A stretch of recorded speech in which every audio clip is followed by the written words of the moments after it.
From KJFM Louisiana Bowling Green, this is Eagle 102, broadcasting 24/7, 365. KJFM Radio, Eagle 102. Area high school softball is on the air. Every week, Eagle 102 brings you the best of area high school sports. On air at 102.1, online at kjfmradio.com, and on the KJFM Radio app.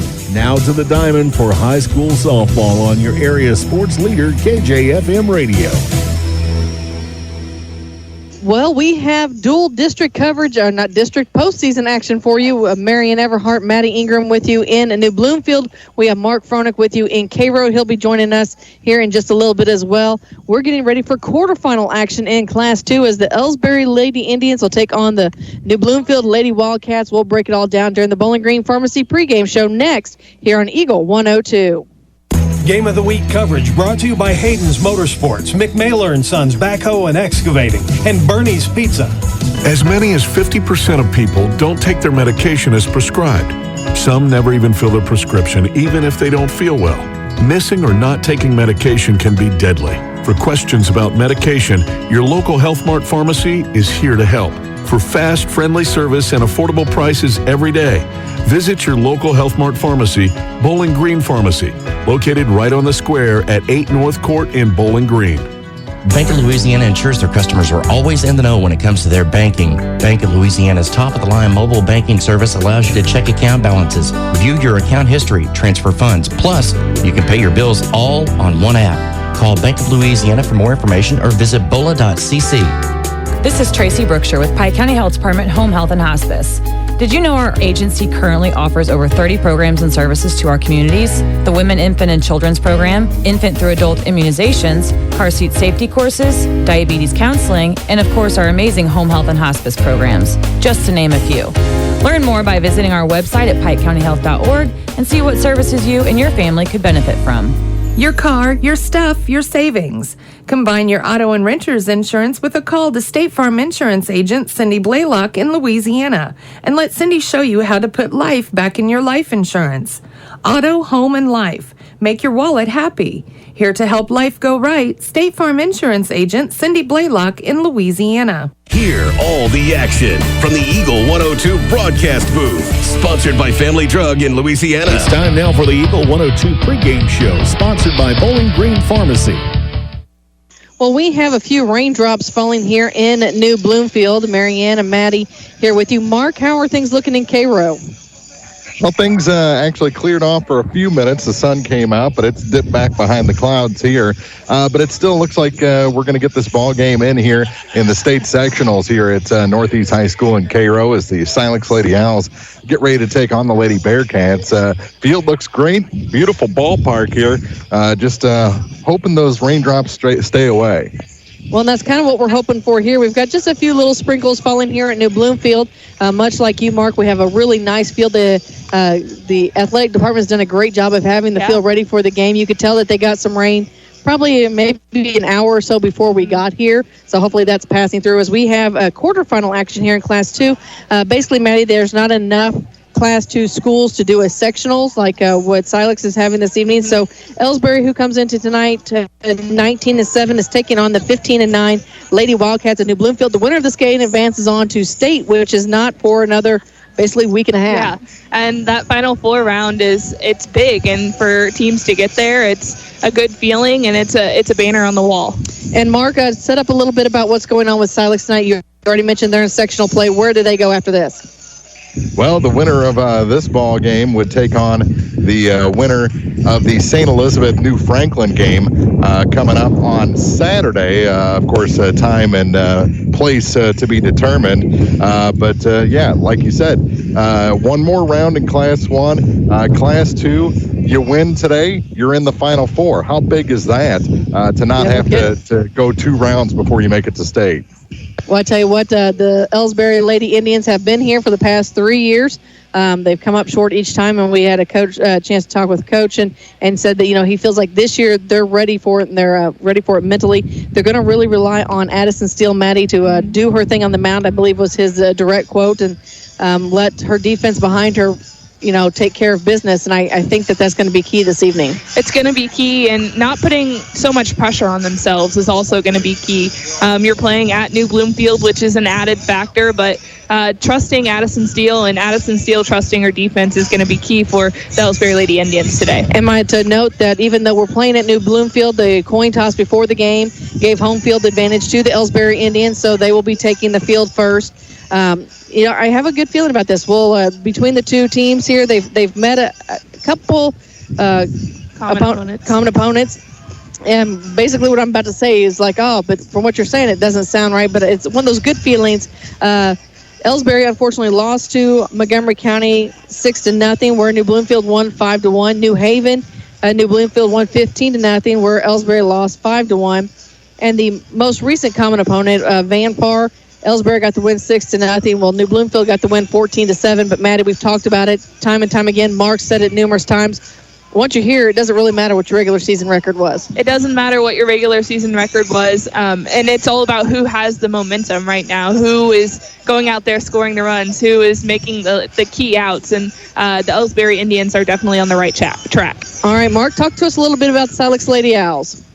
Well, Silex taking on Northeast Cairo team. They had 3 common opponents during the season, Community, North Callaway, and Sturgeon. Silex beat all 3 of those teams pretty handily, while Northeast lost to Community. And that was a 9-5 game. So if you go by common opponents, you'd say Silex has the edge, but just like you said, it doesn't matter what happened during the regular season and what happens on paper. This game is played between the lines here this afternoon, and whoever gets off to the best start is going to have a big advantage in this one. Well, let's talk more about keys to the game when we return on the Bowling Green Pharmacy pregame shows. You're listening to Postseason Softball on Eagle 102. Game of the Week coverage brought to you by Magruder Limestone, Airco Convenience Centers, and Shooters in Elsberry. It's a great time to buy or sell a home. I'm Vicki Cadwalder, and I take pride in offering skills that make the process go smoothly from beginning to end. Even after closing, I enjoy staying in touch and being there to help you if you have any other needs or questions. During the process, I'll work closely with your lender and other professionals to make it as effortless as possible. I'm here with you every step of the way, so when you're ready to buy or sell, call me and we'll create a personalized plan just for you. Vicki Cadwalder Real Estate, loving our small town life. Bowling Green Tractor wants to change the way you think about yard work with their Ego 56-volt ARC lithium battery-powered lawnmowers, weed eaters, blowers, trimmers, and chainsaws. At Bowling Green Tractor, you can walk in and see for yourself just how easy these products are to handle. Bowling Green Tractor, your home for Ego. Power beyond belief. As many as 50% of people don't take their medication as prescribed. Some never even fill their prescription, even if they don't feel well. Missing or not taking medication can be deadly. For questions about medication, your local Health Mart pharmacy is here to help. For fast, friendly service and affordable prices every day, visit your local Health Mart pharmacy, Bowling Green Pharmacy, located right on the square at 8 North Court in Bowling Green. Time now for the Eagle 102 Keys to the Game on KJFM, sponsored by Vicki Cadwalder Real Estate in Louisiana. Maddie, I believe keys to this game are going to be pretty simple. I mean, they're the same pretty well all season long, but at this point in time, you need to put the bat on the ball. Mm-hmm. You need to make sure you have good pitch selection. You don't want to just swing at anything trying to make contact. Make sure you make them pitch to you and pitch to you well. Mm-hmm. And, of course, good defense. Good defense is key here because we've seen some teams kind of falter with the defense, especially in district play, and that was kind of the end of some people's season. So we want to make sure that Elsberry comes out, makes those small plays, and does the little things to win today. And make sure you keep on cheering all the way in. Mark, why don't you give us the keys to your matchup? Well, Silex has come out here really loose. They said there was a lot of singing and napping on and off on the long bus drive here. And they've come out, they're having fun, a lot of piggyback rides, and they're starting to warm up now. I think they're loose and ready for this ball game. It comes down, the big key is where Taylor Howard is tonight. We know that she, even without her best stuff, is a competitor and can fight through some things, but I think a big thing is getting that curveball established and the outside corner working early. And if she is on, Silex is going to walk through this ball game into the next round. All right. For those listening back home, we'll let you know we're going to start this ball game between New Bloomfield and Elsberry. We'll continue it along. Mark and Jim Ross are going to be at Cairo when Silex and Cairo start playing. We'll kind of bounce that direction for some updates, and then we'll kind of go from there. We'll wrap up the game here, then we'll finish up in Cairo. So we'll have the most complete coverage for you from postseason softball today right here on KJFM. We've got your starting lineups next here on Eagle 102. Game of the Week coverage brought to you by Orff Construction, Skyway All Events Venue, and Spring Valley Accounting. This is Kyle Schurter, Assistant Vice President at Community State Bank of Missouri. We offer a variety of loans to meet your needs. Whether you're looking for a conventional loan or a HELOC or an FHA, VA, or USDA loan, give us a call. We have some of the best rates around. Community State Bank of Missouri, your hometown community bank since 1887, member FDIC, equal housing lender. One Multi-Sports Complex in Bowling Green is your year-round indoor facility to get your softball and baseball work in. Call Courtney at 573-324-2193 or Matthew at 573-324-8282 to schedule an appointment and to inquire about memberships. One Multi-Sports Complex just off VFW Road in Bowling Green. Hey, this is Ryan with Mid-America Auto and Towing in Bowling Green, and we've got the lot looking good and ready to go. We've got something for everybody's budget. We have a constant rotation of new inventory, including cars, trucks, and SUVs. So if you're out and you're looking for a new car, come by and see me. The Mid-America Auto and Towing, just off Highway 54 in Bowling Green, is a one-stop shop. Like us on Facebook or check out our website, midamericaautoandtowing.com. As many as 50% of people don't take their medication as prescribed. Some never even fill their prescription, even if they don't feel well.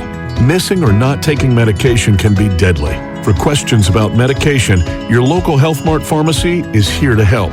For fast, friendly service and affordable prices every day, visit your local Health Mart pharmacy, Bowling Green Pharmacy, located right on the square at 8 North Court in Bowling Green. The Eagle 102 starting lineups on KJFM are sponsored by Community State Bank of Missouri in Bowling Green and Troy. Lineups for Elsberry and New Bloomfield coming up here at Cairo. The starting lineups for this matchup between the Silex Lady Owls and the Northeast Cairo Lady Bearcats. First for the Bearcats, they'll lead it off with the shortstop, number 2, Avery Brumley. Then the left fielder, number 10, Jersey Bailey. In the 3 spot is the center fielder, number 7, Abby Ogle. Batting cleanup, the second baseman, number 3, Izzy Zanker. Batting in the 5 spot is the third baseman, number 1, Gracie Brumley. 6 hole belongs to the pitcher, number 5, Morgan Taylor. Batting 7th, the catcher, number 13, Darcy Pierce. Then the first baseman, number 6, Lily Westhues. And rounding out the order for Coach Brian Winkler is the right fielder, number 4, Addison Bailey. For the Silex Lady Owls, Rebecca Prowley's lineup starts with the pitcher, number 33, Taylor Howard. Then the second baseman, number 1, Rita Thurman. Batting in the 3 spot today is the center fielder, number 13, Gwen Gilbert. Batting cleanup, the DP today, the designated player, Tori Mudd. She wears number 3. Batting 5th is the first baseman, number 20, Carson Harlan. Then the shortstop, number 2, Abigail Mooney. Right fielder bats 7th, number 11, Maddie Hall. In the 8th spot is the catcher, number 17, Sarah Granicke. And batting 9th is the left fielder, number 10, Sarah Weatherford. Flexing at third base, fielding only, is number 22, Maddie Isom. So there's your lineups for Silex and Northeast Cairo. This game will start at right about 6 o'clock. So let's send it back to New Bloomfield for the Elsberry and New Bloomfield lineups. All right, for the Elsberry Lady Indians, leading off for them is going to be Maya Plaster. She wears number 15. Wearing number 2, Katie Talbot. Number 20, Kelsey Plaster. She's out in center field. Talbot out in right field. And behind the plate tonight, number 16, Mackenzie Gladney. Over at shortstop, wearing number 3, Peyton Robinson. In left field, wearing number 1, Anna Talbot. Over on first base, all right, Maddie, here we go. Anna DeVoe. Oh, wait. JaVoe, you're right. Yeah. Okay, however, we're going to have to take a break. We've got the national anthem. We'll be back with the rest of the lineup next here on Eagle 102. Is it time to renew, redo, or rebuild? I'm Christine Rutherford, and we have loans designed specifically for repairs and renovations, along with home equity lines of credit. People's Bank and Trust, member FDIC, equal housing lender, MLO number 421603, NMLS number 407724. If it's time to ride or time to work, it's time to visit Hayden's Motorsports Center in Frankfort. Time to ride with Honda and Polaris ATVs, side-by-sides, and motorcycles. Time to work with Steel and Husqvarna chainsaws, weed eaters, leaf blowers, and more. There isn't a friendlier or more knowledgeable staff than those at Hayden's. If you need help at work or at play, let Hayden's Motorsports Center be your one-stop shop shop for the most fun and hardworking power sports equipment in the area. They're always ready to help. Hayden's Motorsports Center, just off Highway 61 North in Frankfort. When you support a locally owned pharmacy, you're contributing to the growth of the community. The dollars you spend stay right here to support our local community. Health Mart pharmacies are locally owned pharmacies. There's one right here. Health Mart pharmacists have a personal commitment to their communities because, just like you, they support their community. Health Mart pharmacies are locally owned and hometown proud. Louisiana is a Health Mart town. Family Drug Health Mart Pharmacy. The right people, the right price, right downtown. Health Mart, caring for you and about you. I'm Tylee Mills, the CEO of Pike County Memorial Hospital. You've heard it from your friends, family, and even neighbors. They choose Pike County Memorial Hospital. Quality care from quality people. Pike County Memorial Hospital. The area's best coverage of high school sports is on Eagle 102. Brought to you by Pike County Health Department, Home Health and Hospice, and All Parts. All right, let's pick up where we left off out in over on first base. Ashlyn Javot. All right, playing second base, we're number 14, Abby Jenkins. Our flex player batting only tonight, we're number 18, Taylor Mooney. And in the circle this evening, wearing number 11, Addison Steele.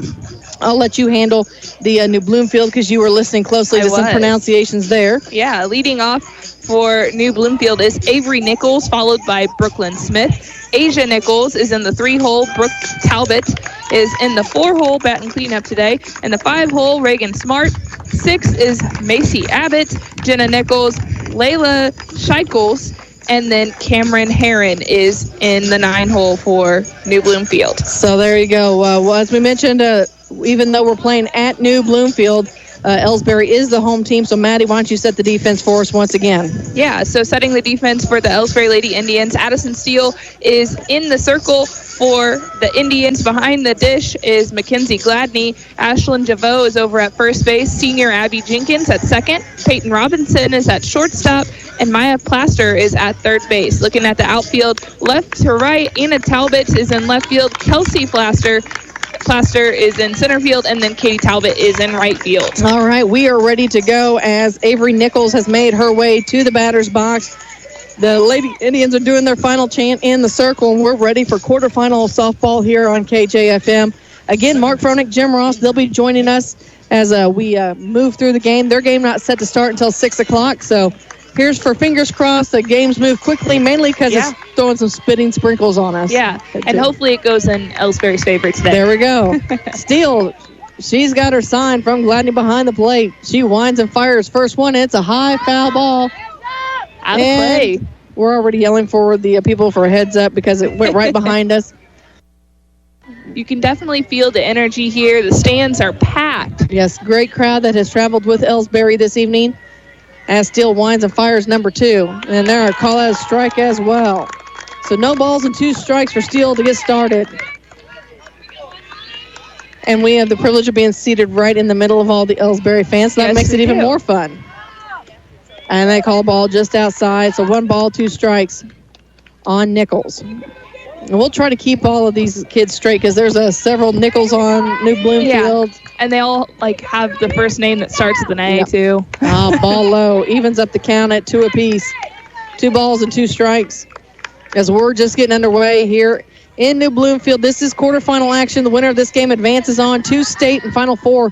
Not this weekend, but next week. A high fly ball headed out to left field. Anna Talbot makes the grab for out number 1. She sure does.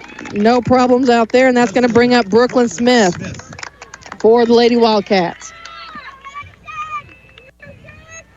She had that ball all day long. She started calling it almost as soon as it came off the bat. Yeah, as soon as it left the bat, she had an eye on it. And as you can hear, the wind's kind of picking up here. We're hoping that it just dies down and just calms itself down. There's big contact out towards right field. It's going to fall down for the first hit of the game. Their work to get it into second base, and she's in safely. So slides in for a double. And Brooklyn Smith was just quick around the bases. They got to that ball pretty quick. Katie Talbot out there, and she fired it in, hit the cut. She probably should have went through the cut is kind of what the coaches are yelling at through, and she probably had a better shot. She might have, but how many times we yell at kids, hit your cut off, man? Hit your cut, yep. And that brings up Asia Nichols now with a runner in scoring position for New Bloomfield. 1 out. As Steele looks inside, gets it from Gladney, and gets a big cut there from Nichols for the first strike. Of course, Robinson and Jenkins holding Smith over on second base.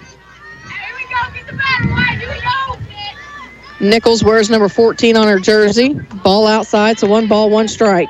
1 ball, 1 strike, 1 out here in the top of the first.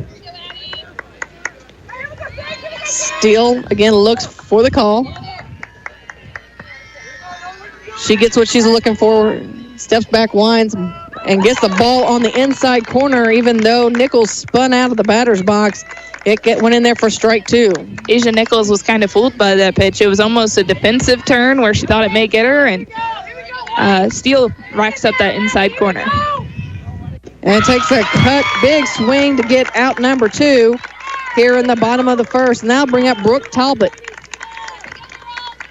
And a big out is out number 3 here, stranding Smith at second base and not allowing New Bloomfield to score in the first inning is going to be a game-changing thing for Elsberry.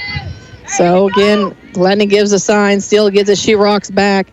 Ball high for the first pitch. She's done really well so far here in the circle. Mixing pitches very well, moving the ball around and staying over the plate. This big contact out to right field. Talbot's going to try to get it in, and there's going to be a play at the plate, but it's not going to go anywhere, and that's going to be the first run as the ball missed Gladney, and that's going to move Talbot over to second base on that single. And, you know, there's a lot of pressure out there, especially when they know that ball is every day a single. Just getting that ball in quickly was what Katie Talbot tried to do. Hit a bad spot on the dirt, got past Mackenzie Gladney, and there's really not much you can do about that. There really wasn't. And that brings up Reagan Smart. Yes, Reagan Smart. She's the 5-hole wearing number 16 today. She is the designated hitter.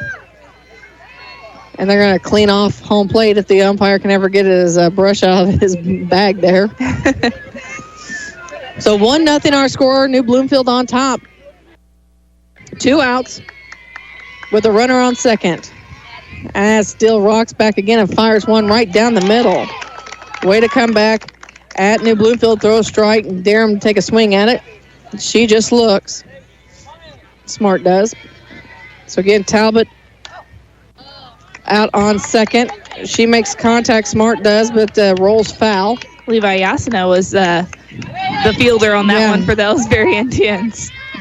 Yasina digging down, getting that ball. Yeah, getting low. Still looking for the strikeout, and this one goes out of play, way behind the fence. And I think I see a little bit of sunshine back there. I think so, too. I think a little bit. I hope. Move all that rain out of our area. Even the sprinkles. Yeah. So Still has her signal. Steps back, rocks, rinds, and fires. And she catches her looking for out number 3. So Reagan Smart takes a look at that pitch. And the Indians are headed into the dugout to come out to bat as New Bloomfield scores first as they lead this one 1-0. We're headed to the bottom of the first as you're listening to quarterfinal action on Eagle 102. Game of the Week coverage brought to you by Sparks Maintenance Contracting, Kiki's Kitchen, and Silex Banking Company. When it's time for some heavy-duty work at your place, there's only one name to remember, McMailer. McMailer & Sons, Backhoe and Excavating of Silex, offers septic system pumping and grease trap cleanouts. Just give them a call for all types of backhoe work with high lift and track hoe. They install water or sewer lines, septic tanks, and drain tile. They can build lakes, do dump truck work, jackhammering, bobcat work, and more. Fully insured, you can count on quality workmanship from McMailer & Sons, Backhoe and Excavating in Silex. Call 573-384-5978. Area High School Sports on Eagle 102 is brought to you by Pike County Memorial Hospital, Cellular and Satellite Center, and Abel's Quick Shops. Well, Maya Plaster is going to lead things off for the Elsberry Lady Indians as they're going to look to make up that one run that has already crossed the plate for New Bloomfield. And Maddie, I think she has some stats that'll help them get going. Yeah, she does. And Maya has a .341 batting average this season. And so looking at 1 through 4 for the Elsberry Lady Indians, every 1 through 4 batter is above a .300 batting average, which is saying quite a bit. Their 4-hole, Mackenzie Gladney, has a .412 batting average. Wow. And her on-base percentage is nearly 500. It's .494. So half the time she's getting on base. So they are going to be the driving factor to try to get in some runs here. Well, real quick, as Plaster makes her way to the batter's box, you want to set the defense for New Bloomfield? Yeah, setting the defense for New Bloomfield. Peyton Thomas is in the circle behind the plate. Brooklyn Smith. Cameron Herron is over at first. Avery Nichols at second. Macy Abbott at shortstop. Asia Nichols at third base. Brooklyn Smith is in left field. Jenna Nichols in center. And Layla Sheichels is in right field. All right, so stepping into the batter's box. And she is in the left-hander's batter's box is Maya Plaster, yeah. I got, it's one of those ones where you go to say something, all of a sudden it gets tongue-tied up in there. Yeah, I had that problem a lot. We had a little clarification today on that We did. As Thomas throws the first one in for a strike. Again, New Bloomfield leads this one 1-0. We're in the bottom of the first.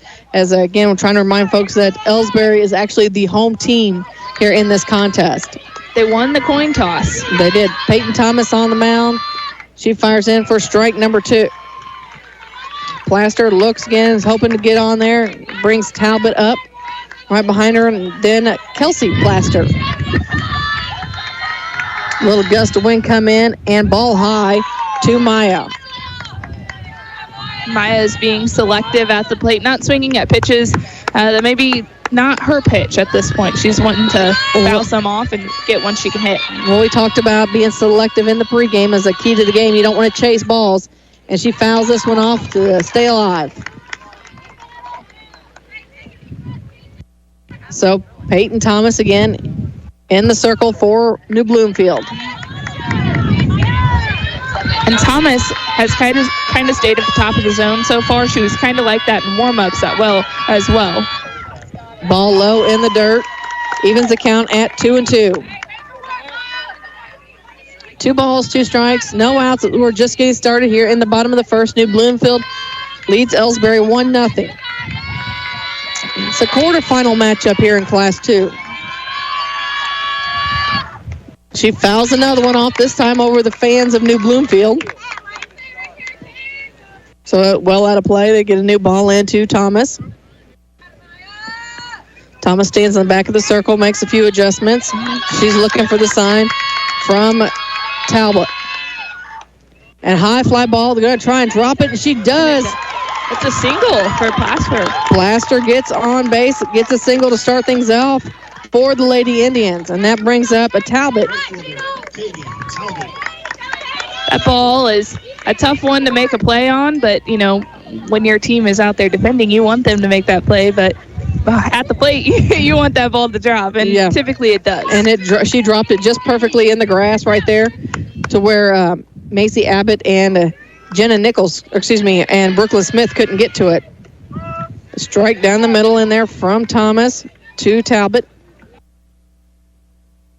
A good start for the Indians. No outs as we're just getting going here in the bottom of the first. Thomas throws it in there, lays down a bunt, perfectly nice bunt. It looks like she's going to, she got it. She beat it out as Cameron Herron dropped the ball. Yeah, it looked like she beat it out before that, and I don't think the umpire knew what to call it until he saw the ball was on the ground, and then it was it's a nice fix at that point, because all he has to do is be like, the ball dropped. She was safe the whole time. There you go. They're having a little conference right now as they're trying to calm Peyton Thomas down a little bit as she's allowed the first 2 runners on, and but that was a nice bunt.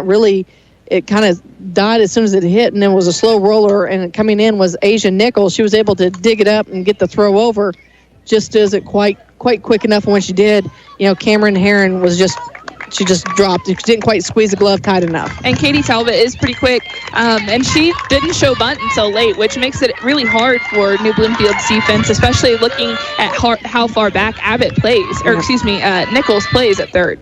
So Kelsey Plaster looks at ball 1.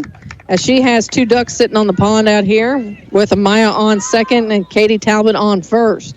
No outs here as we're in the bottom of the first.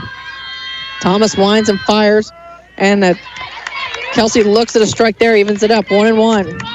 Kelsey has a .325 batting average, and she is tied with her sister with 22 RBIs this year. Oh, so it could be a battle to who wins. Yeah. So Thomas in the circle, rocks back and fires. Kelsey lays down another bunt. She couldn't get it more perfect if she tried. She got the out, but she advanced the runners. Couldn't ask for a better bunt than that. Yeah, I was really surprised how quickly Nichols got to that one as well. That ball was almost the catcher's ball. It really didn't go too far from home plate, but Nichols comes across, gets the out at first base. And I tell you what, that puts runners at second and third and bringing up, as you mentioned, the RBI leader in Mackenzie Gladney. Did you say leader or just the batting average leader? Batting average leader. She has a .412 batting average and a .494 on-base percentage, which is about 500. So, I mean, she's getting on every other time. Well, I'll tell you what, she took a big cut at that first one. She fouled, tipped it off, and so strike number 1. Only 1 out, and that was Kelsey laying down that bunt, but she moved those runners over to a perfect scoring position. So Gladney stands in the batter's box as she waits on Thomas. Thomas delivers ball high, evens the count, 1 ball and 1 strike. Gladney has 20 RBIs on the year with the potential to add 2 right there. She very well could. Thomas again goes all the way back to the back of the circle, now finds her signs, winds and fires, and Gladney takes another big cut for strike 2. Still a few sprinkles following, unless you're spitting on me. I'm not spitting on you. Not yet, Marianne. Okay, just checking.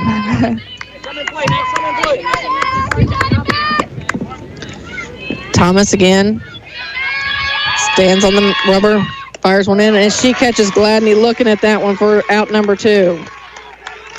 And that'll bring up Peyton Robinson. And the umpire has shown a decent strike zone this evening, allowing some rivers there. So you have to think about that, especially when Gladney's the catcher. She's caught some of those pitches. Yeah. So Robinson stands in now. She takes a swing at the first pitch for strike 1. Still 2 standing out on base. We've got Maya Plaster at first and Katie Talbot on second. And there's contact there. She splits it. Elsberry's going to get 2 home. And it's going to be a stand-up double for Peyton Robinson as the Elsberry Lady Indians take the lead 2-1 here in the bottom of the first. That was a stand-up double plus a fist bump jump in her midway to second base. It was almost walk-off style the way she celebrated, which that's a big celebration. That is a big. She made it to second with the jump and a pump. So we shouldn't tease her and wonder if she could have made it to third? No. So she sent that one out to left field, and that brings up Anna Talbot. So 2-1 is our score. Elsberry leads. She shows bunt, pulls back as Peyton Robinson dances around out there, and they're going to get her at third. No, she gets the steal. She gets the steal in at third. It looked like there was some miscommunication from New Bloomfield. Macy Abbott and Asia Nichols were both back at the bag. Made it kind of hard for Brooklyn Smith to know who she was even throwing to. So Peyton Robinson took advantage of that. Tell you what, heads up softball being played by the Lady Indians as Talbot fouls one off. No balls, 2 strikes, 2 outs. Indians on top, 2-1 here in the bottom of the first. Talbot has a batting average of .300. She has 2 home runs this year, so kind of a fun number. Ball low in there to Anna. She waits. Thomas seems a little frustrated out there in the circle right now as Elsberry seeing her pretty well. Yeah, and it's a big stage to be on, and sometimes that mental game is worth more than the game you're actually playing. Another high fly ball out of play into the student section. So Talbot, Anna that is making her work for it. I have 1 ball, 2 strikes. And even, is that what you? Yeah, I had 1 and 2. So the scoreboard just shows 2 strikes. And then there's strike 3 for the third out. She may get the out, but the Indians head into the dugout up by 1. We're headed to the top of the seconds. Elsberry leads New Bloomfield 2-1. You're listening to Quarterfinal Softball on Eagle 102. Game of the Week coverage brought to you by Clint Bowen Construction, Meyer Implement Company, and Central Elevator. Bernie's Pizza in Elsberry is the best stop for lunch and dinner. Browse a menu packed with flavorful items such as burgers, subs, wings, and of course pizza. Bernie's offers St. Louis-style pizza and thick crust pizza with toppings to fit your liking. They even offer specialty pizzas such as barbecue chicken, buffalo chicken, and chicken Alfredo. Friendly service and fresh pizza served up weekly. Open Monday through Saturday from 11 to 8 for dine-in and carry-out. Bernie's Pizza, 106 Broadway Street, Elsberry. Bundle at Pike County Mutual Insurance and save. Ask about the great rates on your personal vehicle, farm trucks, big or small, or even your motorcycle and side-by-sides. Stop by and see myself, Corey Buchanan, Buddy Bibb, or Kathy Gamm at your hometown insurance company since 1895. Pike County Mutual Insurance on the square in Bowling Green. Bringing you all the action from the Eagle 102 broadcast booth. Sponsored by Family Drug in Louisiana. Macy Abbott is the batter up for New Bloomfield as Elsberry rallied in the bottom of the first. Got the lead 2-1. And that's going to start with Abbott, then Jenna Nichols, and then how'd you say? Is it Shinkles? Scheikels, high fly ball. Steele says, I've got it, and she takes care of business. 1 pitch, 1 out. And typically, the rule is pitchers are supposed to stay inside their circle. So I had a little anxiety for her because I was like, hey, let somebody else make that play. But she showed that pitchers are athletes and pitchers can make those plays. There's no need in giving pitchers a bad name saying they can't field. Yeah. She took care of business and now set to throw another one. High fly ball again out of play over top of us. First strike 1 to Jenna Nichols. Still got a few raindrops falling here at New Bloomfield, but can't complain. Still a nice night for softball. Nichols took a big cut on a high pitch there from Steele. Makes it no balls, 2 strikes, 1 out. Good rise ball from Steele. She's shown that a couple of times today. She rocks back, ready to fire, and gets her looking for out number 2. That's strikeout number 3 for Addison Steele. Leela Scheikels up now, trying to keep the inning alive for New Bloomfield. And she looks at the ball 1. So last inning, New Bloomfield left 1 on base on 2 hits, and that's exactly what Elsberry had as well. Except for Elsberry put 2 runs across. Big strike in there from Scheikels. Scheikels is the right fielder for New Bloomfield. So Steele looks for her sign. She winds and fires and gets another big swing. He's looking for maybe another strikeout here in the top of the second. So Steele steps back on the rubber. Leans over, winds back, winds and fires, and big contact here to right field. It's going to get down. It's a fair ball, and they're going to get her in there for a single. Great job by Katie Talbot to get that ball in as quickly as she did. I mean, she held Scheikels there to a single. That ball was down the line, and it was running. She got over there quick. Cameron Herron stepping in now for New Bloomfield. And that's what we were talking about in the pregame as well. You know, Steele letting her defense take care of business behind her. Did a great job.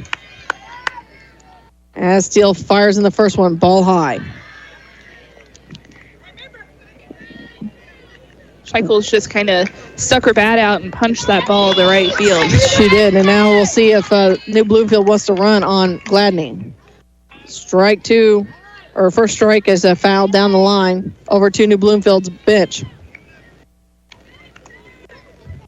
So Gladney steps out and catches a foul ball that comes back in play so she can hand it back to the home plate umpire. Steele sees what she needs. Gladney now set back behind the plate. Steele winds and fires. Ball outside. off speed from Steele. Not a bad idea. But we're at the bottom of the lineup, and we want to attack here, try to get the Indians back in the dugout to work on that offense. So Steele set again. She winds and fires and throws a nice one right down the middle for the second strike. So 2 balls, 2 strikes, 2 outs here with Scheichels on at first for the Lady Wildcats.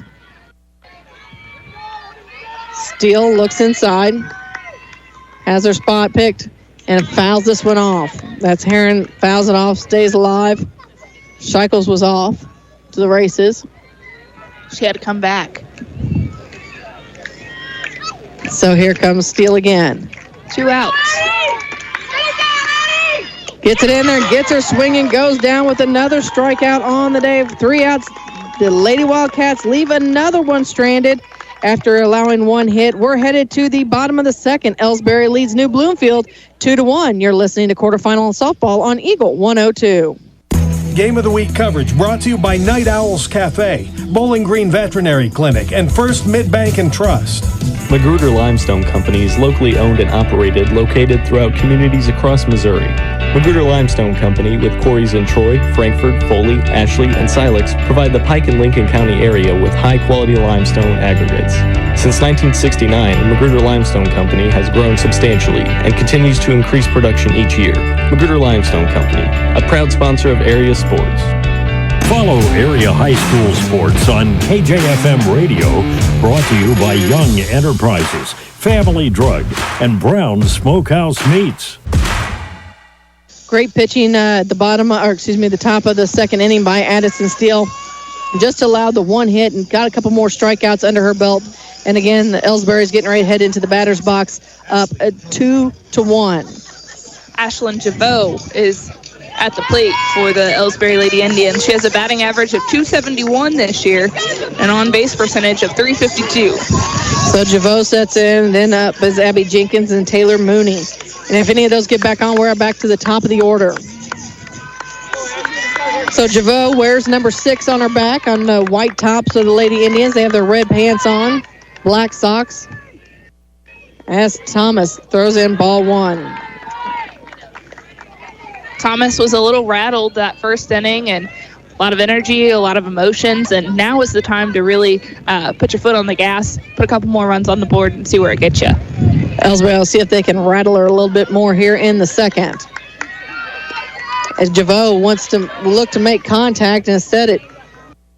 Foul ball. It gets... Did they call it foul? I couldn't tell from the pitcher, or from the catcher Talbot, as to exactly what he was calling. Yeah, umpire threw his hands up, said foul ball. Catcher probably didn't have an idea what he said. But did hit her funny, yeah, so it rolled off and she kind of lost it.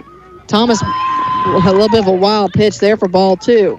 She tried to throw a changeup, and she held on way too long. You know, every time I think that the sprinkles are done, they come back. The rain is so nice to us. It looks like it's going to break up here in just a little bit. I'll take the little bit of sprinkles that we have over a big rain. High fly ball going out to it. Getting the out is Avery Nichols. She gets the first out for New Bloomfield. Javot got just a little bit under that ball, kind of up in the zone, and it jammed her a little bit, so a little bit quicker next time. Abby Jenkins in the batter's box now.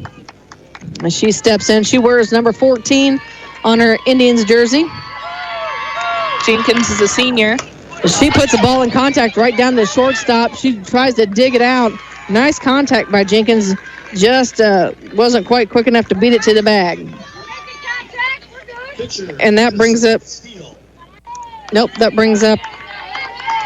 Okay, Addison Steele is also batting for herself. Okay, I thought that they told us that she wasn't batting. Okay, so... Addison Steele.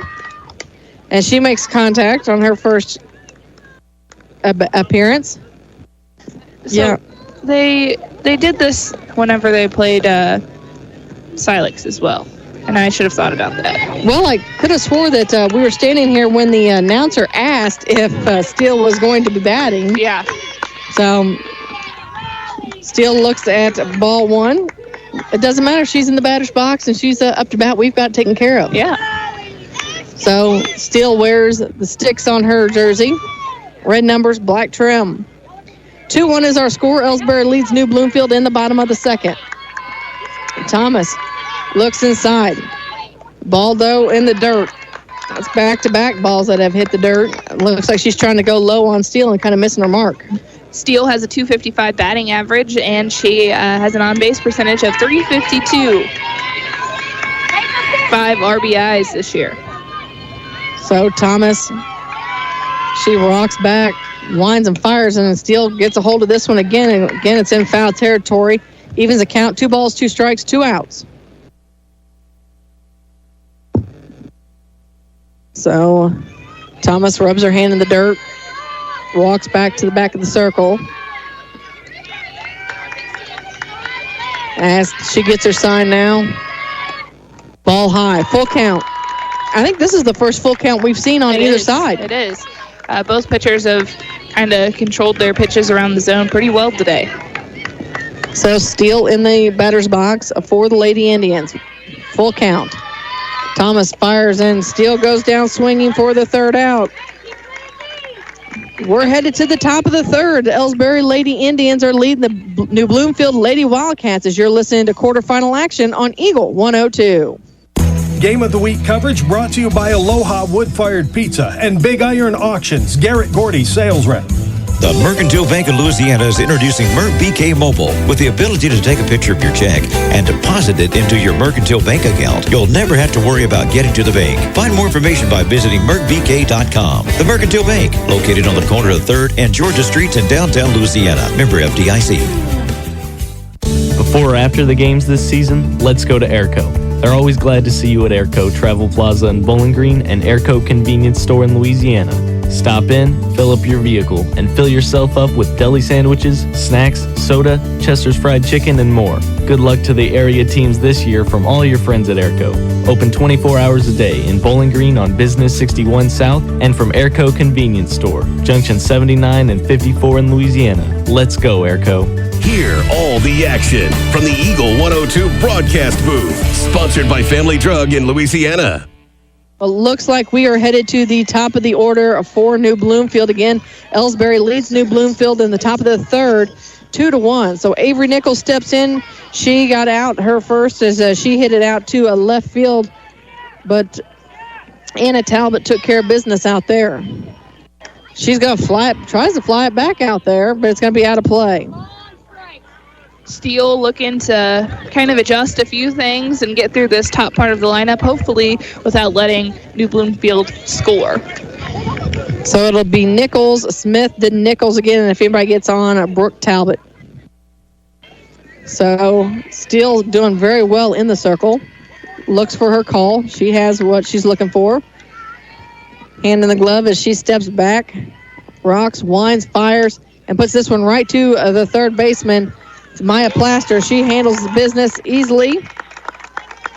And that was what I was talking about trying to work through this top of the lineup and doing a couple of different things. That was an off-speed pitch.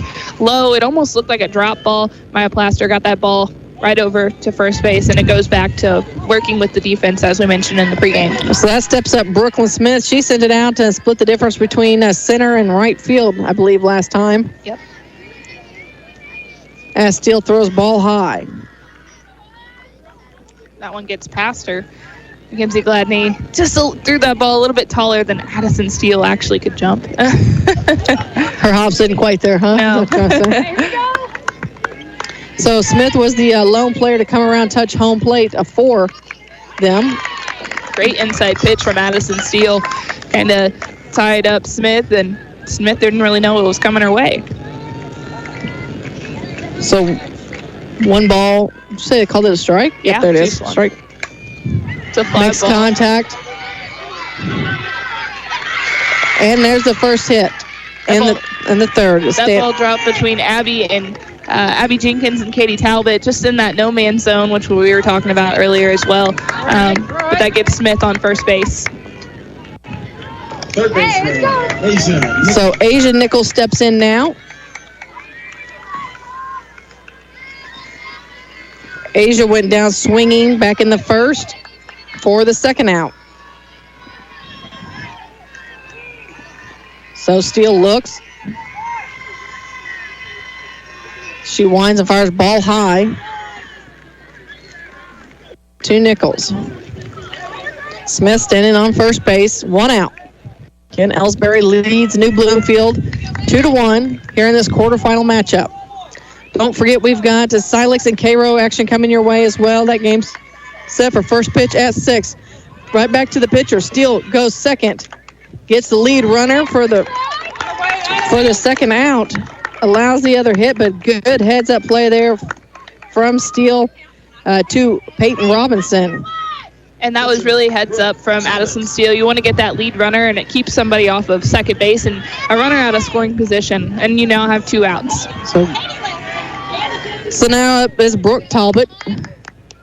She steps in. She was left stranded. Yep. Gladney tried to throw down to get Nichols, however, just wasn't quite quick enough, so she gets the steal. Peyton Robinson a little bit shaken up after that. She's tough. Yeah, she is. She's shaking it off. So Steele walks all the way back to the back of the chalk in the circle. Gets her sign from Gladney. Rocks forward and big contact made. And Plaster rings it in for the third out for Brooke Talbot. Plaster says, you know what? No problem. I've got this one. So New Bloomfield leaves one stranded, and we're headed to the bottom of the third. Lady Indians still on top of New Bloomfield, 2-1 as you're listening to quarterfinal action on Eagle 102. Game of the Week coverage brought to you by Gypsy Soul Salon and Boutique and Elisha Koenig, owner-broker of Remax Realty Shop. Ingram Plumbing has always been known for its outstanding plumbing service. But did you know that Ingram's is also the largest retail plumbing supply store in the area? We carry Delta faucets, a complete line of Whirlpool tubs and showers, jacuzzi pumps, and many other specialty items. Stop by Ingram Plumbing today, Highway 61, Bowling Green. High school sports on your area sports leader, Eagle 102. Is brought to you by Bowling Green Tractor, Vicki Cadwalder Real Estate, and Ingram Plumbing. We are in the bottom of the third inning. Elsberry leads this one 2-1. Back to the top of the lineup. Maya Plaster will lead things off for her. She got a hit. Her first at bat, got a single, got things going. Was the first to come around across the plate on the dual RBIs by Peyton Robinson. And we'll see if she can get them started once again here in the bottom of the third. That top of the lineup really got things going for Elsberry, so hopefully that happens again. And, you're 4, 5, 6 after that. So Thomas still in the circle warming up. She doesn't have her mask on yet. We're checking on Peyton Robinson a little bit earlier. Said that on that throwdown, she kind of got a little shaken up. I think she might have taken a foot to the face. Yeah, she had a scratch mark on her face, so she was kind of like, yeah, I'm okay. Like, it hurts, but battle scars. So Maya steps on and she hit it. She split the difference over in that shortstop hole when she put the ball on the bat, her first at bat. She is a left-handed batter, so she's getting ready for New Bloomfield's defense to be set as everybody's now back in the position. Thomas gets a little chalk on her hands there. As Brooke Talbot looks for the call from her coach from the bench. She gets it, flashes it to Thomas. Thomas winds and fires, and strike one in there for Plaster. Right on that outside corner to Plaster, and she didn't want part of it, so she'll get another. Thomas again.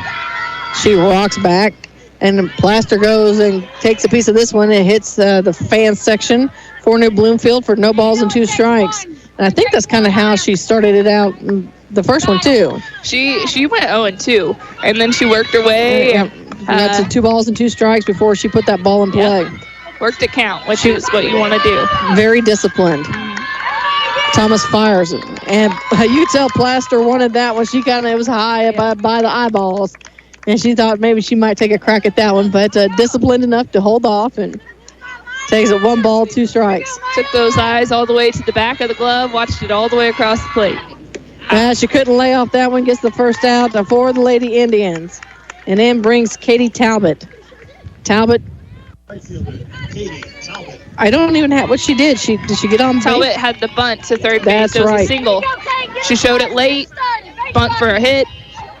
She's speedy and she moves the runner around. That's right.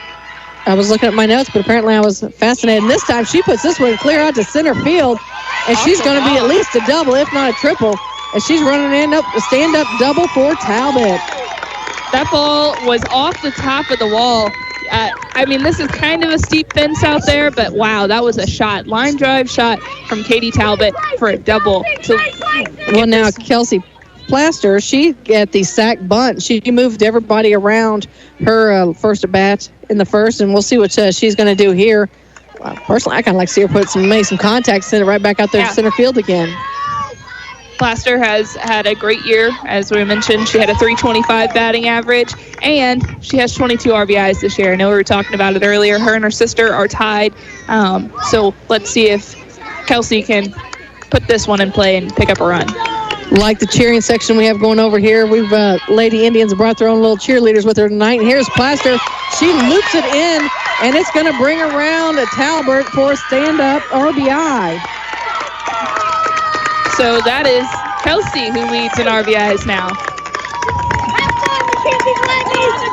So then steps in Gladney. Gladney went down, or she went down looking at strikes the last time and was not too happy. So I bet we don't see that again this time. No, and as we mentioned, she's the biggest hitter for Elsberry. So we'll hopefully see her do something big at the plate. So Kelsey just kind of split over there, looped that one out into center field as well, but more towards the right-hand side. And Gladney looks at strike one. It's that same pitch from earlier, and she's not happy about it. But at this point, you got to swing, or take it and swing at something else. Yeah, she now knows that she's not going to get that call the ball. So Thomas throws another one. This time she fires it up past the shortstop. Nice hard hit by Gladney. 2 on now for Peyton Robinson, who got the 2 RBIs last time. She sent it out to left field, and New Bloomfield needs to talk. I don't think that they were quite ready for the action that Elsberry is bringing. That this how well they're seeing the ball. That and their energy, their dugouts up, their fan sections up, and they're getting those little base hits or a double, and it's not some big show. This is little things that are adding up, which is leading to runs. Will you double check and see who we have running for Mackenzie Gladney? Where's number 5, I believe, is what I was looking at. Where's number 5? Yes, I have this. I was going to say you. I have it on my phone. Do you now? Who? Barber is running. Ella Barber. See, thank you, Tim Reller, for helping us out here. I tucked away the sheet, and oh my goodness, there's another big smack in there, and the bases are loaded as Peyton Robinson drives a line drive to left field, and so she's went through that 5-6 hole both times today, right over the shortstop's head. They're hitting the ball hard, and it looks like they may be making a pitching change now. That or the coach is just coming out to talk. Yeah, I tell you what, if you make a pitching change this early against Elsberry, I think you're probably sending the wrong message to the Lady Indians, because they've already gotten in her head, I guess. So we'll see how this goes. Bases loaded, 1 out, and the bottom of the third. Brings up Anna Talbot, if I can read my own handwriting here. Yep. Anna had a strikeout her first at bat, and that was the end of the first inning. She was out number 3. Gotcha. I think looks like maybe the rain has decided to calm down. The sprinkling has decided to calm down. We'll see if the wind lays off a little bit here, because it's kind of blowing some things around here for us, including my sheets. You've got those duct taped down. I do have them duct taped down, but we'll see how they go. Keep my plastic close by just in case we need it. Don't forget, we've got more action coming your way, as we will be at Cairo. Mark Froenig, Jim Ross, they are there. They will have the call up there as well for the Silex Lady Owls. That game's set to begin right around at 6 o'clock, and then we'll bounce back and forth a little bit until this one finishes up, and then we'll let Jim and Mark take that one to the finish line. So Talbot, there's a reason why she has number 1 on her back. She's in the batter's box as Elsberry leads 3-1. She looks at strike 1. She's not moving from the box either. No, she's not.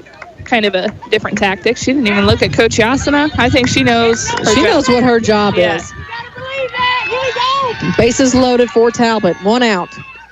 She smacks this one, right to third base, and they're going to get the double play and get out of the inning. I tell you what, that Jer is just unfortunately, bad luck all the way around. It was a good hit by Talbot, and just one of those things that the way the ball bounces. So we're headed to the top of the fourth inning. Elsberry tacks on another run to extend their lead by 2, 3-1, as you're listening to quarterfinal action on Eagle 102.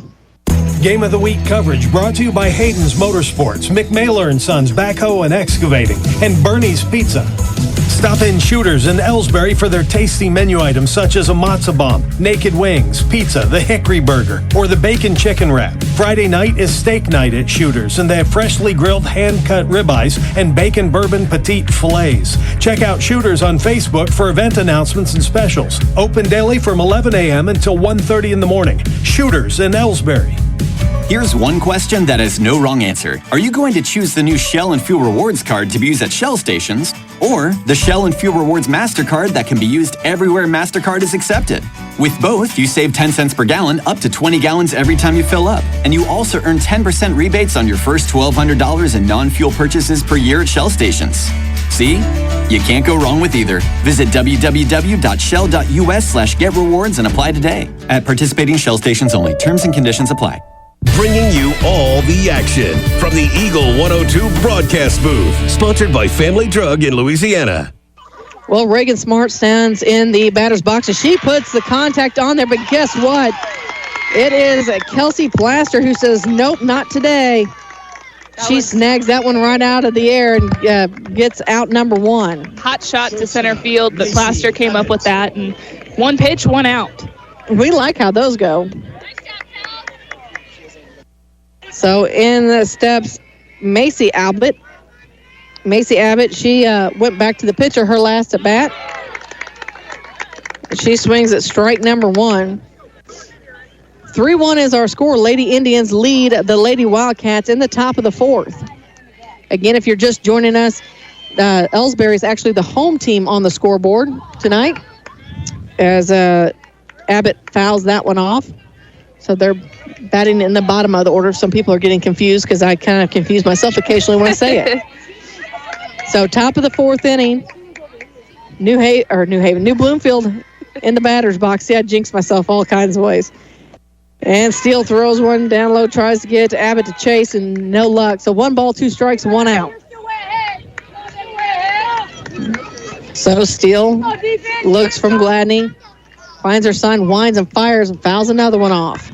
Not a bad pitch, just kind of a little bit too much on the plate with 2 strikes, and Abbott takes advantage of that by fouling it off and getting another pitch.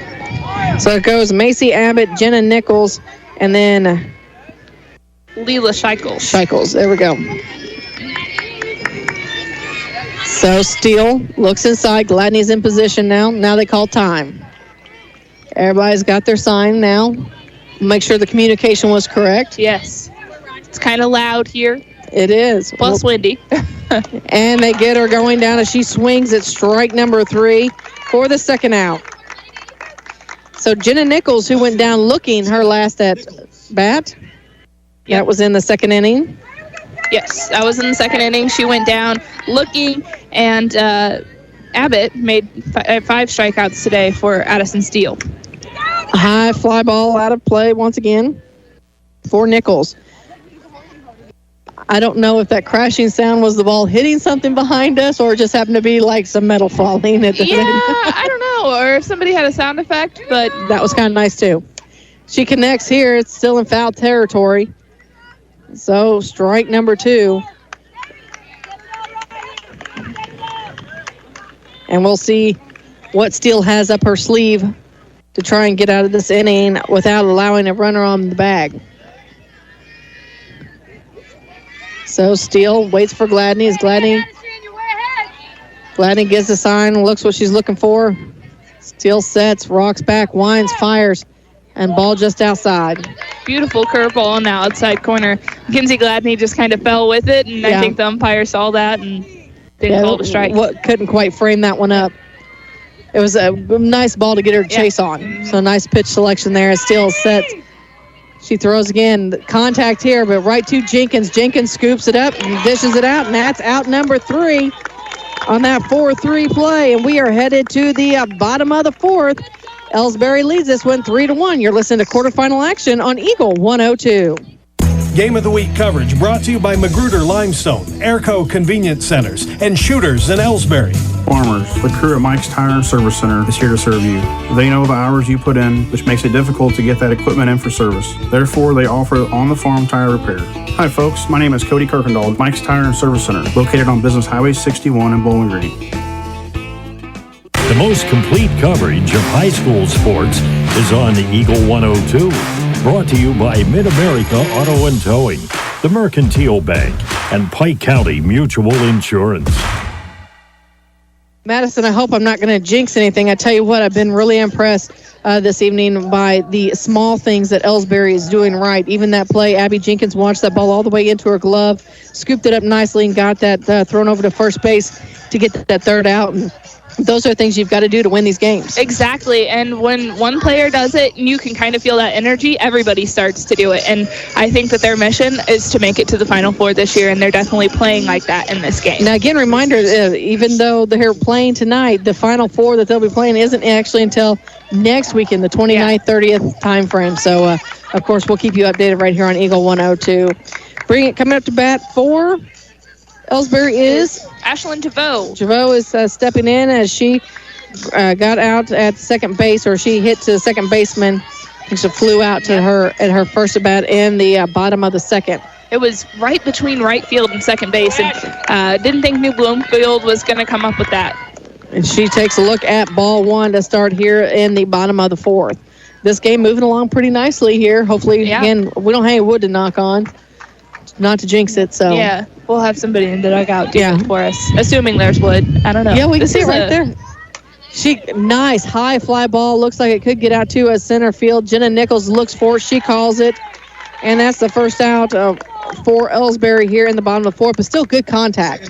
Very good contact. And we haven't seen a whole bunch of fly balls from Elsberry today. It's been mainly line drives. They have been. Abby Jenkins steps in now, the senior for Elsberry. Again, wears number 14. Jenkins, her last at bat, she had a ground ball to the shortstop for an out. I get a little distracted. She shows bunt. Get a little distracted by the cheering squad that is here. Aw, it's kind of cute, though. It is. I like it. Kind of wish they moved down a little bit so you could hear them a little better. They were also singing Fancy Like by Walker Hayes. And then they were doing the dance. Yeah, I was pretty impressed. So Jenkins looked at ball 1 as Thomas throws it in, fouls this one off as she took a big swing. And Elsberry fan catches it. He going to throw it back in, yep. That's Mackenzie Gladney's brother, and he made the catch over there. Look, I like the little he shrug. Kind of pimped it, yeah. He's ready to go get his free bag of popcorn. Yep. So Thomas gets the sign. She looks, winds and fires. Jenkins gets another big swing in there for strike 2. 1 ball, 2 strikes, 1 out in the top of the 4th. Bottom of the 4th. Kind of casted her bat at that one, just trying to get a piece of the ball. 1 out, as we mentioned, but Elsberry leads this one 3-1 in the bottom of the 4th. Thomas throws this one in. Jenkins, another big swing, unfortunately just misses. Gets out number 2, and in steps Addison Steele. Had to check this time. That is 5 strikeouts on the day for New Bloomfield's Thomas. So it looks like they're checking the ball? No, well, they got one way out there. I think they were throwing it around. It missed and went out in the grass, and so they're like, here. Yep. So Steele's going to step up. She went down swinging her last at bat. Back in the bottom of the 2nd. 2 outs here. Again, Elsberry leads New Bloomfield.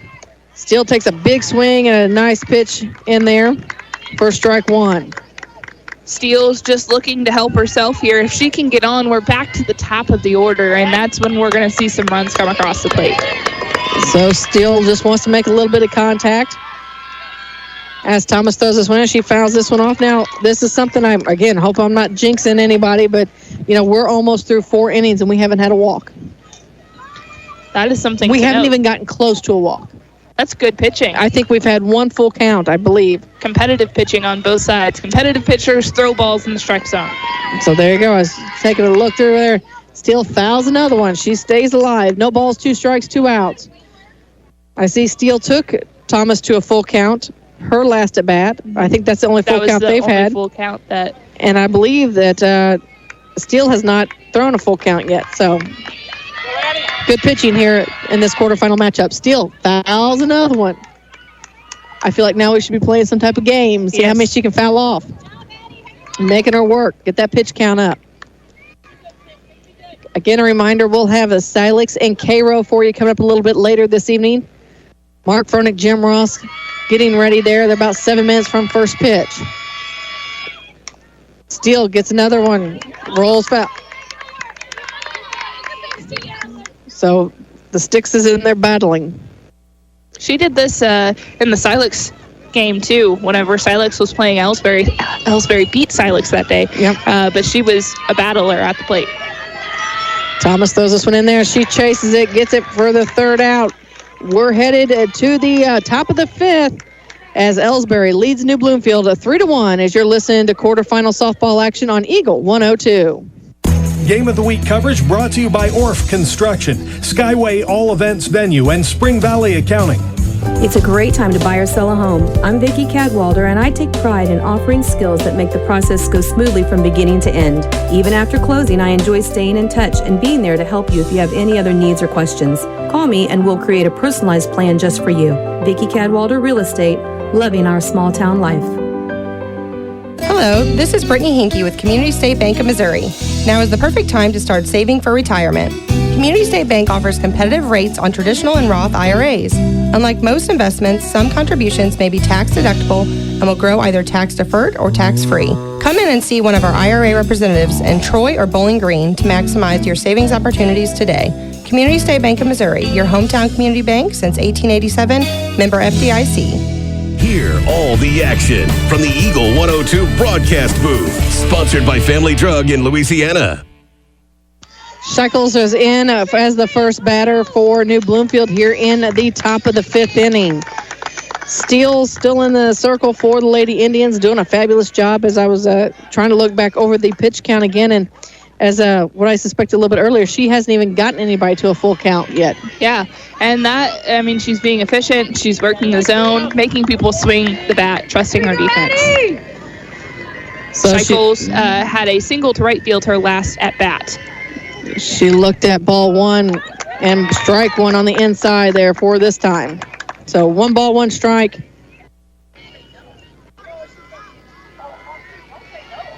So 1 ball, 1 strike to get started here in the top of the 5th as Steele winds and fires high contact in. This one heads out to the concession stand. That ball decides it wants its own bag of popcorn. And gets a 1 ball, 2 strikes. I'm looking at, I just now seen the heads that are floating around out in left field. Yeah, I didn't notice that earlier. Another high fly ball. Jenkins is calling it. She nabs it in there. Nice play in there from Abby Jenkins as she gets the first out. Again, we talked about this in district play. She watched that ball straight in her glove, used 2 hands, so nobody was having to yell 2 hands. Yeah. I think Jenkins moved that ball well. She had a pretty good eye on it, and like you said, she did the little things right, which is what's securing outs. So that brings in Cameron Heron in. She has struck out, swinging her last at bat. She fouled this one off to start her bat. She tried to bunt it? I think so. I don't even want to say it was a bunt almost. She just kind of stuck her bat out and maybe, just hoped at that point. We could call it a Marianne if you want. She did the Marianne. There you go. Actually, I wouldn't even do that because I'd be too scared to get my fingers hurt. She fouls this one off, so back-to-back strikes on the board for her. 1 out. No balls, 2 strikes to Heron. So as Steele looks in there again, she waits for a sign, gets it from Gladney. Defense is ready as she put this one in play. Gobbles it up over to Robinson. And there I say, nope, she dropped it. And so the error. That was a hard hit ball. That was a hard hit ball. And the ball was just a little low in there from the throw from Robinson. That was a great play by Peyton Robinson. Oh, yeah. She dug that up. it just didn't come out of her hand quite right, and it hit. Kind of sticky too. Like I can feel my skin kind of clamming up, and so maybe she had some of that as well. So 1 on for New Bloomfield. Still throws this one, another high fly ball. Plaster Kelsey out there says, "I've got this one." That's for out number 2. So Kelsey takes care of that one. She's had some action out there in center field today, and she's played everything really cleanly. And that'll bring in Brooklyn Smith. She's the one that's 2 for 2 so far this evening here for New Bloomfield. Kind of found the holes in Elsberry's defense today. She's had a double and a single, both to the right side of the field. Winds and fires, ball down, and they throw back to first. Gladney wanting to make sure that Heron knows that she's willing to throw down there. Yeah, she's got a cannon behind the plate. She does a really good job. So Steele looks over the dugout, gets the call, steps back, rocks, winds, and throws in a strike. So 1 ball, 1 strike from Steele, 2 outs. Again, Lady Indians lead the Lady Wildcats 3-1 in this matchup. We're in the top of the 5th. As Steele again steps, winds, fires. This one splits the difference right down the middle, and they are able to hold everybody just at 1 bag as Plaster reels it in, and that's going to step up Asia Nichols. And, at least it wasn't a bigger hit than that. No. Steele try to change the location she was throwing to Smith, and she changed the speed, and Smith just kind of noticed it, but at least it was only a single right up the middle. And really her defense was in good position, was able to hold that to everybody just advancing 1. So Asia Nichols steps in now. Nichols hit a ground ball to Steele her last at bat. And she fouls that one off for the first strike. So no balls, 1 strike, 2 outs, 2 on for New Bloomfield. Things have really cleared off here. Nice evening here in New Bloomfield for softball. I feel like it's a nice night for maybe an Elsberry win. Yeah, it's in the air. I can kind of smell it. Ball high. Gladney able to go up and get that one. No harm, no foul there. Looking for maybe Nichols to chase a high one. Steele does have Asia Nichols as a strikeout victim today. So maybe we're looking for that again. High fly ball. Maddie, get your glove. It's going to go right off the dugout next to us. I had my hand out. You did have your hand out. I appreciated that. It looked like it kind of hit the top of the metal beam up there because it was kind of a dull sound. Yeah. Didn't really make a noise. Either way, it's 1 ball, 2 strikes, 2 outs. Let's see if she can, if Steele can get the strikeout again on Nichols. So 1 ball, 2 strikes, 2 outs, 2 on for New Bloomfield. As Steele rocks back, winds and fires, and she launches this one out to right field, and New Bloomfield's going to score at least 1. They look to get the ball in. They hit Jenkins, and we're knotted up at 3 apiece on that triple by Nichols. And that ball was kind of misjudged out there in right field by Talbot. She moved to the ball, but had a little bit of trouble picking it up and throwing it in. Yeah, I feel like it almost, like the wind kind of got a hold of it a little bit. And that'll bring in Brooke Talbot. So we're knotted at 3 apiece here in the top of the 5th. Still throws this one in for a strike. Talbot hit a fly ball to center field her last at-bat, which was in the 3rd inning. So Plaster got it the last time. So we want to leave that runner at third base if we're Elsberry. And she sends this one back out to Plaster, and this is a home run. So a home run in there for Brooke Talbot as she rounds all the bases, and New Bloomfield's fan base is getting loud there as everybody crowds her at home plate. New Bloomfield retakes the lead by 1. It is 4-3. We'll get an update from Mark and Jim here in just a few moments. Actually, let's take a real quick break to Mark and Jim as we have coaches going out and talk to pitching as to how they want to play. So go ahead, Mark. Yeah, we're just underway. A couple of pitches, and we already have an out here in the top of the first inning as Brumley grounded out to Abigail Mooney at shortstop. So we're just underway here in this MSHSAA Class 1 sectional game. Silex has to win 2 to get to that Final Four. Elsberry, like you've been saying all afternoon, just the one, and they need to tighten up here in the late innings and get that W, get us over to Springfield. Back to you. Thank you, Mark. Mark and Jim will continue bringing you action from Cairo this evening as the coaches' visit is broken up. Right now, New Bloomfield leads Elsberry 5-3. There are 2 outs, and that brings in Reagan Smart. Now, Reagan Smart also flew out to Addison Steele, her last at bat, but basically the coach's visit was just to calm the Indians down after that home run, 2-run home run. Steele throws this one in. It's a foul ball right behind us. So the good thing is Addison Steele came out throwing a strike there. You don't want to walk somebody. You don't want to put it in the dirt. You want to get first strike on that batter after a home run. And there was, I thought that was another one right down there, but he called a little low and inside for ball 1. So 1 ball, 1 strike, 2 outs. 5-3 our score. Went New Bloomfield on top by 2. So Steele throws another nice strike in there. Looking to get out of this inning, and Elsberry will be back at the top of their order as well. Looking to do a little damage at the top. So Steele throws this one in there and makes contact where Smart does and fouls it off. We'll do it again. Gladney throws it back out to Steele. Steele takes her time. She'll go all the way. Nope, she thought maybe she might go all the way back to the circle to take a moment, but she's ready as soon as everybody's in position. She has her sign.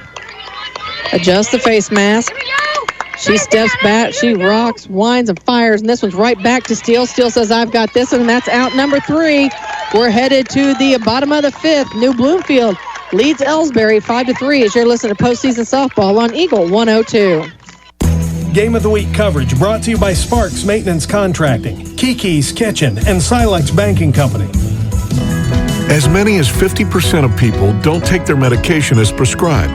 Missing or not taking medication can be deadly. For questions about medication, visit your local Health Mart pharmacy, Bowling Green Pharmacy, located right on the square at 8 North Court in Bowling Green. The best coverage of high school sports is on KJFM, brought to you by Community State Bank of Missouri, County Market in Louisiana, and Bowling Green Pharmacy. We're in the bottom of the 5th inning. We'll be checking in with Mark Fronick and Jim Ross again here in just a few moments when we have the opportunity. But really, Madison here, Elsberry just needs to come in and just play their game. Just go ahead, and I know that New Bloomfield is leading by 2, but just play your game. It's done really well for you so far this evening. Yeah, by playing their game and just going up there, not trying to do too much, just accumulate a couple hits. That's where they're going to see the best results. So as we mentioned, back at the top of the lineup too, Maya Plaster. She is in. She has a single and a strikeout so far on this evening. We'll see what she can get going this evening. Her sister Kelsey has already gotten that RBI, so she took the RBI lead. So 23-22 now. So if she wants to, put one over the fence, that would be spectacular. That'd be great. Yeah, we'll take that as well. So Thomas still in the circle for the Lady Wildcats. She gets a little rosin on her hand. She gets the sign from Abbott. She throws it in ball low. And again, not to jinx anybody, but we still have yet to have a walk. We're in the bottom of the 5th. I wouldn't mind to see a walk here. You want Plaster to take a walk? That's what you're saying? Yeah. Okay. Just make sure we're on the same page. Well, not going to happen because she already swung at that one, and it was right down the third base line, just happened to go foul. So I don't think she's looking to walk. If we can hit the ball and get on, I'm cool with that too. So in other words, you just want Plaster on base. I just want somebody on base, yeah. Okay. As long as it's an Elsberry Indian, as long as they're wearing red, we're all good. Gotcha. Might note New Bloomfield's colors are orange and black. Plaster looks at ball 2, 1 ball, 2 strike. 2 balls and 1 strike to Maya Plaster. Plaster has done a great job at the plate today. We've mentioned it. She's been disciplined, and she's been waiting to get her pitch. She found it as she sends it out and splits the difference. It looks like I thought that's what might go over. She's going to get in there for a stand-up double as she sent that one to center field. That is a great way to start the inning, especially after giving up 2. That was all on 2 outs as well. I was thinking about that. That was all on 2 outs. But now you got to come out, you got to bring the energy, and you got to put some runs on the board. Katie Talbot steps in. She's been around, touched the plate. She had a single and a double already. Let's see about a triple. Yeah. Ooh. So Talbot steps in. She stands tall as Thomas looks for her sign. She gets what she's looking for. She winds and fires and looks at strike 1 in the middle. We had a dirt missile come our way, and I thought it was a big bug, and I got a little nervous for us. I thought I was going to have to defend you, Marianne. Well, I appreciate your looking to defend me, although I don't know where the dirt missile came from either. Don't tell me chivalry is dead. Thomas winds and fires, and it's a nice bunt laid down in there, and she gets the out, but advances Plaster over to third.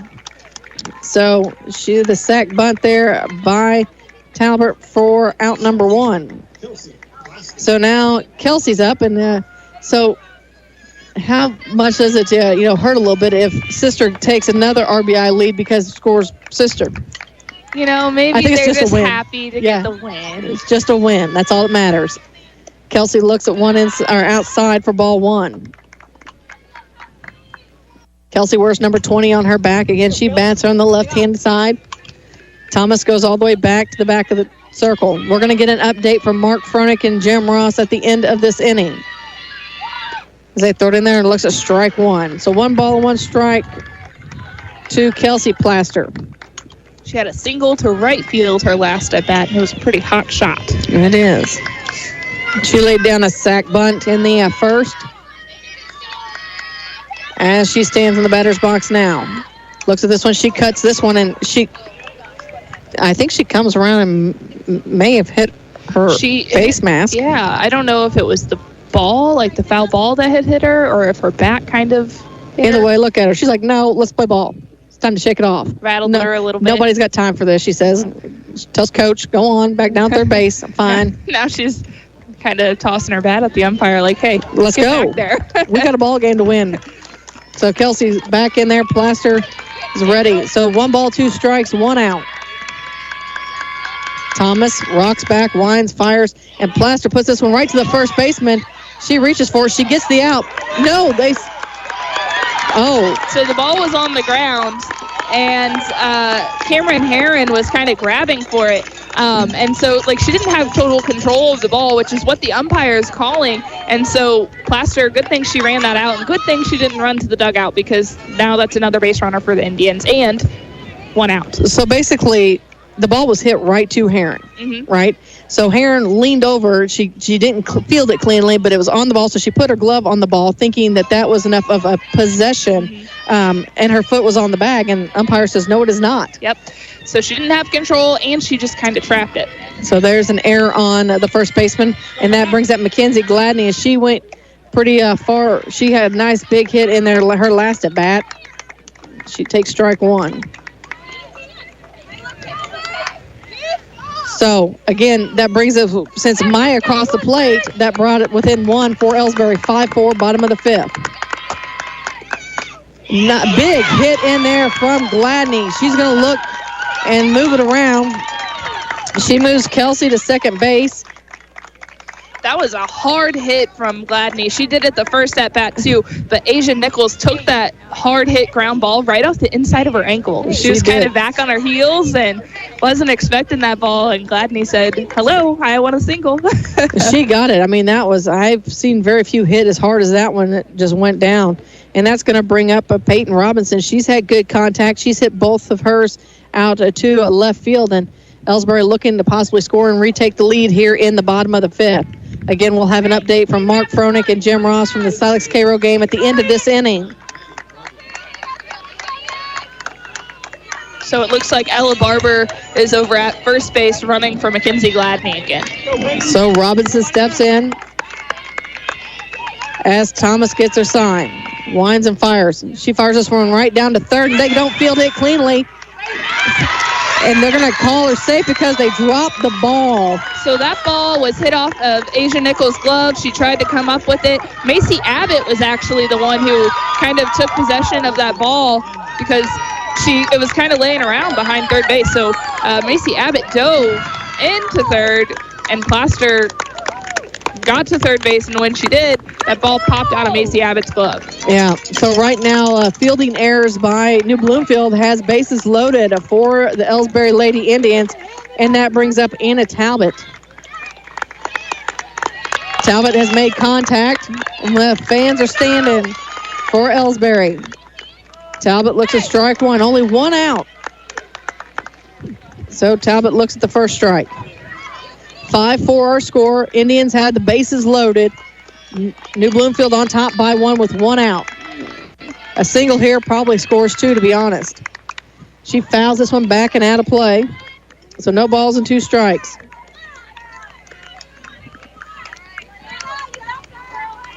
So Anna looks down, finds out what she's supposed to do. Thomas has her sign, makes her way back to the rubber. She rocks back, winds and fires. It's a high fly ball.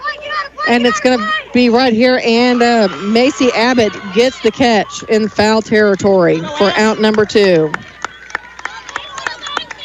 Those are always pretty tough. They look like they may actually get over the fence, and then you may. Well, if it's coming over the fence, I was grabbing Tim. Yeah. Tim was going to have to catch that for me. So Ashlyn Javot is now up again. Bases loaded. 2 outs for the Lady Indians. Down by 1 in the bottom of the 5th. Javot had a deep fly to center field her last bat. In her first at bat, she hit a fly ball to the second baseman. So Thomas wants to get out of this one by leaving 3 on, and she looks at strike 1. Elsberry needs to punch at least one of these runs across the board. More would be great, but at least one. We talked about it before. I mean, she once hit a home run, a grand slam. We haven't seen one of those this year either. Yeah, we haven't. Ball low and in the dirt. So 1 ball, 1 strike, 2 outs. Jenkins on deck.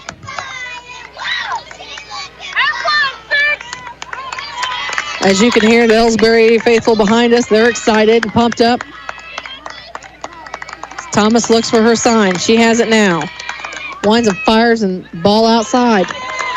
So 2 balls and 1 strike.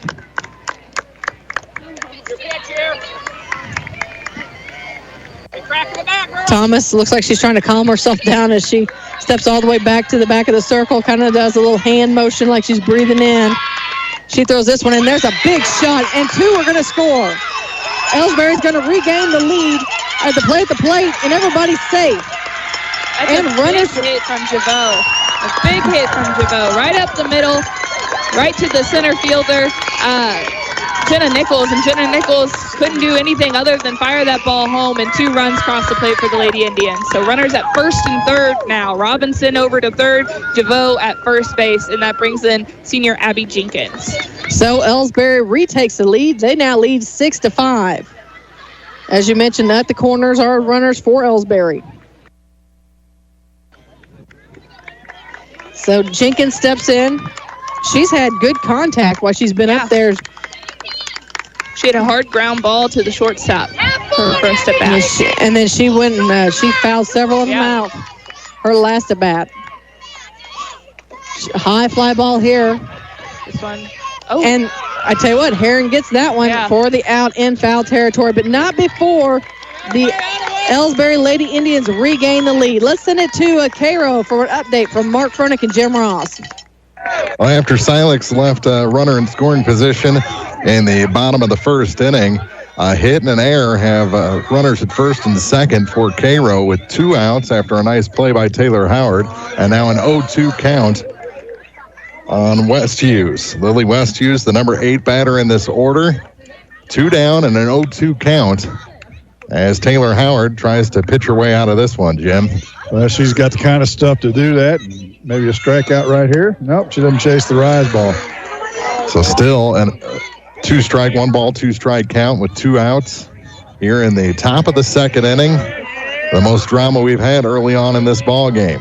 The 1-2 pitch to West Hughes, and this one's off the plate to the first baseman. Everyone's going to be safe. Did they get her? Yes, they did get her at first. Oh, I didn't think there was any way that they were going to get her, but the speed coming over from second base from Thurlman was able to cover, and they get the runner by a half step. Ooh, that was close.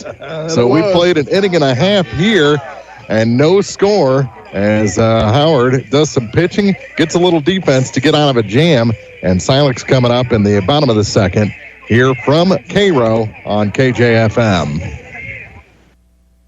Well, we are back with the new Bloomfield at bat. Macy Abbott stands in the batter's box as Addison Steele throws down a ball to Abbott. Abbott had a strikeout her last at bat, and it was a looking strikeout. So Steele looks inside there and ball down in the dirt.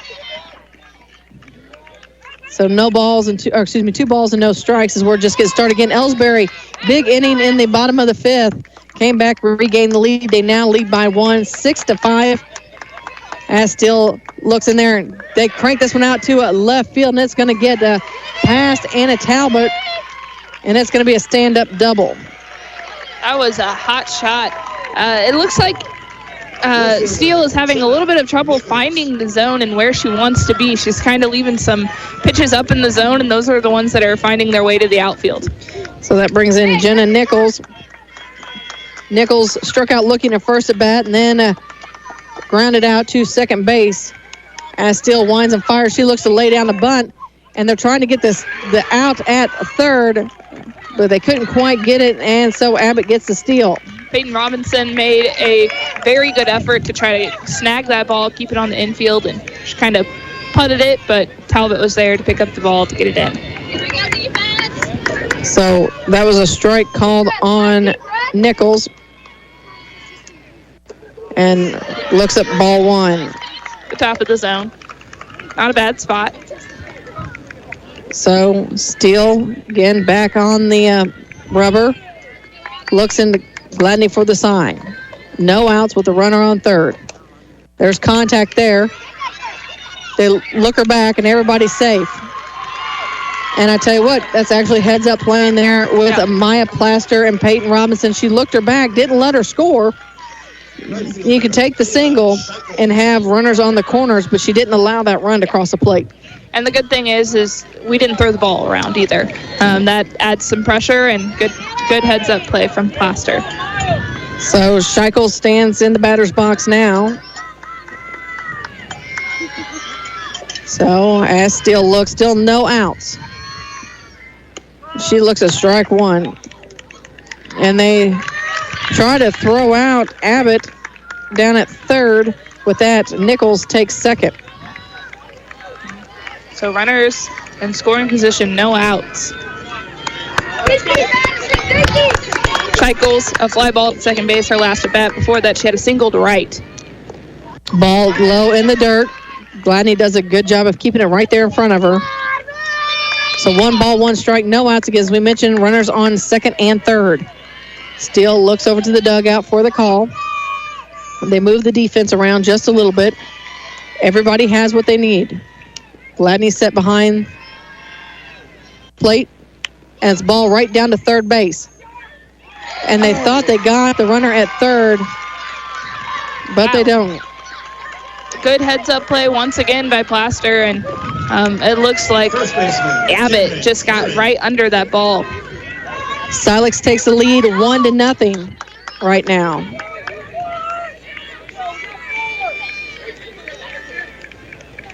So bases are loaded with no outs. Heron had a ground ball to shortstop her last at Takes a big cut, that one. Before that, she had a strikeout. And she got on base in the last inning by error. As Steele sets and winds. Fouls that one off as well. So no balls, 2 strikes. Addison Steele needs to settle in, and so does the Elsberry defense. Know that they're going home here and try to not let a run cross the plate. So Heron back in the batter's box. Steele ready as she rocks, winds, and fires. High fly ball. And it falls. And they get her at second, I believe. Did they call her safe? No, they called her safe. They're calling her safe at second. I think, well, we've got the... maybe not. Maybe he did call her out because the third base coach was actually arguing. And So she's at second base. They did call her out. Yeah. They're thinking it's an infield fly, which should have been and it was right on the grass, which I think, it needs to be on the dirt. And that's why they're not going to call it.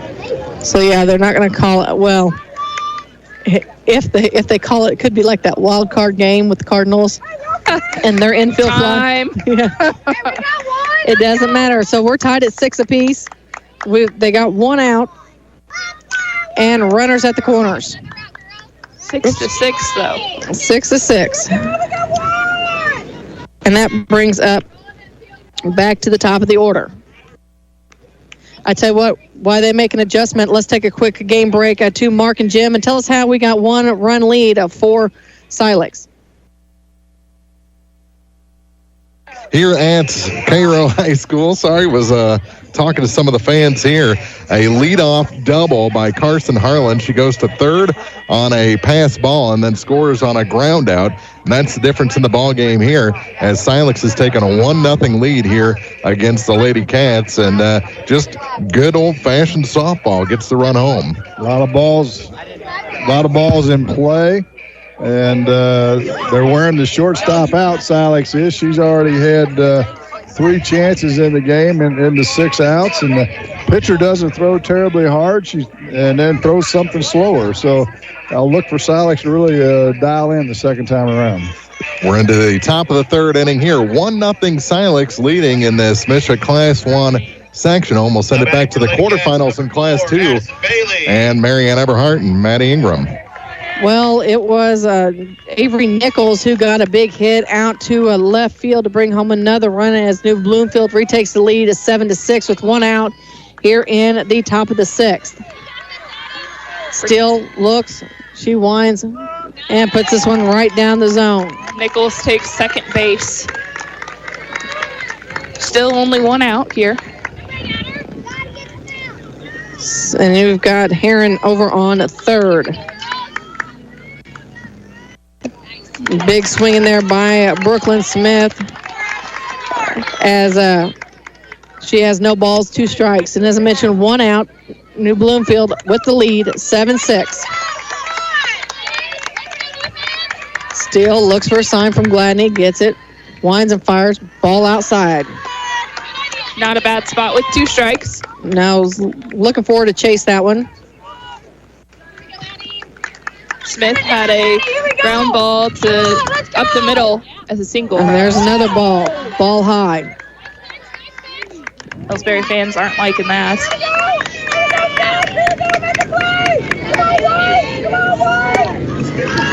So Steele looking to get out jamming. She gets her to go down swinging on this one. There's for out number 2. And that is a big relief. Now they only have to get 1 more out. Let's limit the damage and get back and swing the bat. So that brings up Asia Nichols. That's the first strikeout in a while for Steele. And Nichols makes contact. This one rolls down the third base line.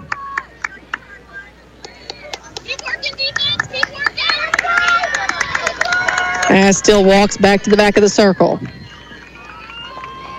We're in the top of the 6th. New Bloomfield leads at 7-6. And she gets a strike call there. 1 ball, 1 strike. Oops. Excuse me.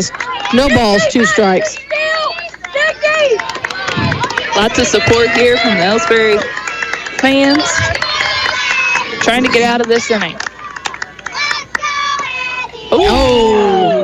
We all thought that was strike number 3.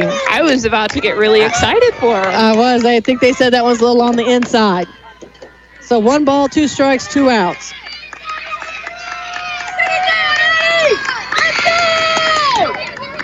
And she winds and throws. It's a high fly ball. Mackenzie Gladney says, I've got it. She does. She gets the 3rd out.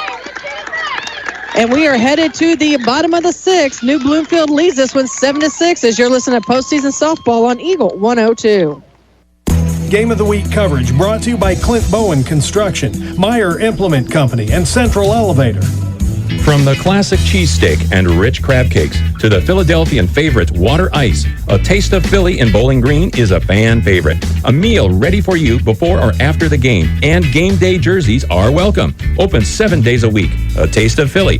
Business Highway 54 West in Bowling Green. Orff Construction in Bowling Green has been Pike County's residential and commercial water and sewer excavator contractor for over 54 years. Orff Construction is family owned and operated and state approved as septic installers in Pike, Lincoln, Rawls, Audrain, Warren, and St. Charles counties. Orff Construction can also handle your directional boring needs. Contact Les today for your free estimate. 573-324-3552 weekdays. Orff Construction, Highway 161, just outside Bowling Green. Bringing you all the action from the Eagle 102 broadcast booth. Sponsored by Family Drug in Louisiana. We've got Taylor Mooney, who is going to start things off for us here in the bottom of the sixth. She is their flex player. In place of Addison Steele.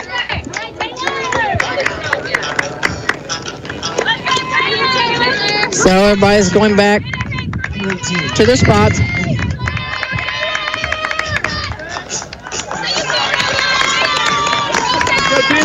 So Thomas still in the circle for New Bloomfield. New Bloomfield has the lead by 1. 7-6. She makes good contact. And oh my goodness, there's quite the collision as 3 players collide, but they're able to get the out.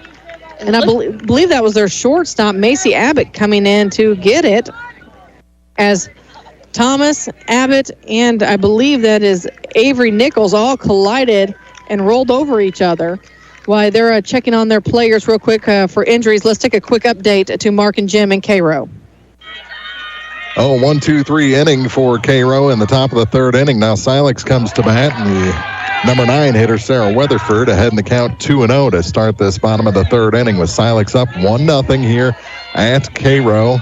Silex is the home team, and it has the last at bat in this ball game.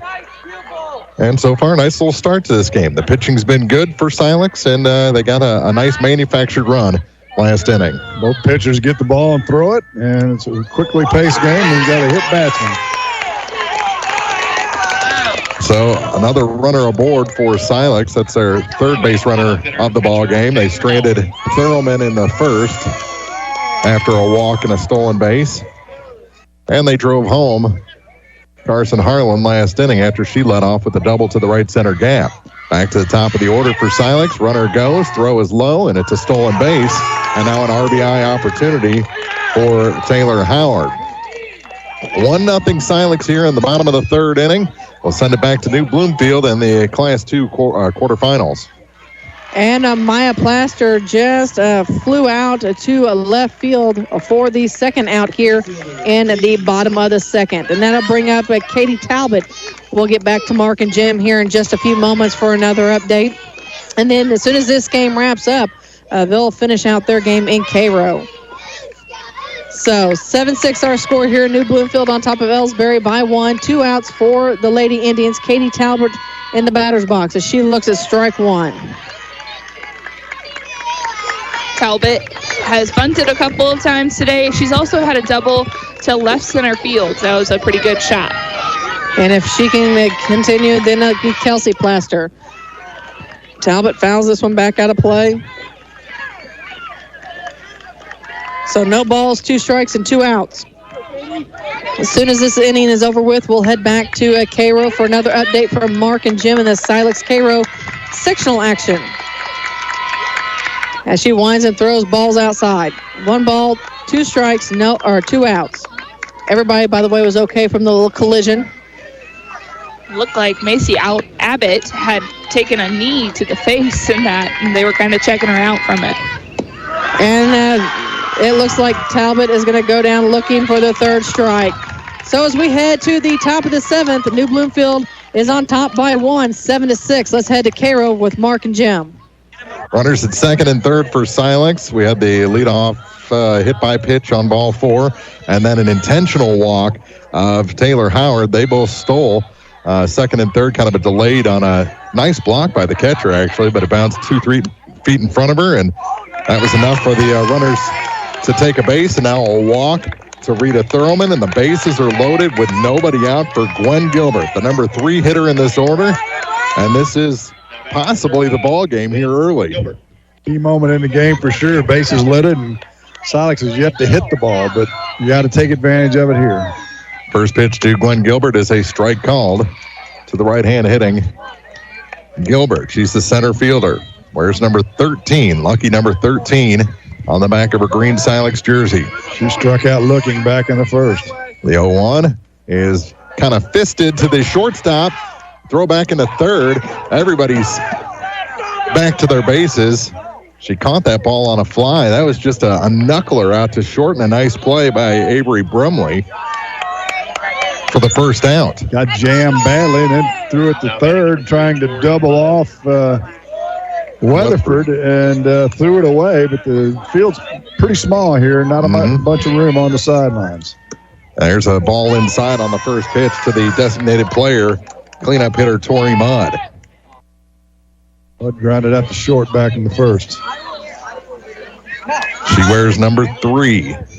That's from the right-hand side. The 1-0 is in for strike 1. Ball and a strike. 1 out, bases loaded here in the bottom of the third inning for Silex, who already lead this game at Cairo 1-0. Winner will take on the winner of the St. Elizabeth New Franklin game. The next, that one is roped to the gap. It's going to score at least 2, all the way to the wall. It's going to clear the bases. Here's Thurman around third, and it's a 3-run double for Tori Mudd, and this ball game has been busted open. 4-0 Silex here in the bottom of the third inning, and Harlan, who already has a double, coming to bat with a chance for an RBI. 4-0 Silex here at Cairo. We'll send it back to New Bloomfield for more of the Class 2 quarterfinal with Marianne and Maddie. Well, sounds like an exciting game there in Cairo as Silex just busted that one open. Here we have first batter went down as a ground ball to the third baseman, Maya Plaster, and that was an out. And then after that, we had a ground ball to second baseman, Abby Jenkins. She came up the middle for that ball. She got it. It was right behind second base, fired across the diamond, and Javot just kind of jabbed at it a little early and knocked it around, and it went kind of flying, and now we have a runner at second base for the New Bloomfield. And that brings up Macy Abbott, and we're going to have look at a steal. Maybe we're going to get the tag. Got her on the steal. Great throw. We've mentioned how clutch Gladney is behind the plate and how good of a player she is, how good of an arm she has, and she just exhibited that there. So that Macy Abbott in the batter's box now. As still, she fouls that one off. So 2 outs here in the top of the 7th. If the Lady Indians can get out of this one and then maybe get some runs across and take care of this game, we'll get back to Cairo as soon as we can. So pop fly and coming in for it is Plaster, and they go down in order. And we're headed to the bottom of the 7th. New Bloomfield leads Elsberry by 1, 7-6, as you're listening to postseason softball on Eagle 102. Game of the Week coverage brought to you by Night Owls Cafe, Bowling Green Veterinary Clinic, and First Mid-Bank and Trust. Skyway All-Event Venue in Elsberry is a secluded country venue for weddings, birthdays, reunions, and more. Skyway offers camping, fishing, and even cabins for a weekend or week-long retreat. The beautiful farm is equipped with a variety of utilities and amenities in a serene and remote setting. For your next wedding, event, or getaway, book with Skyway. Visit Skyway All Events Venue on Facebook for special events and pricing. Skyway All Events Venue in Elsberry, a magical place where memories are made.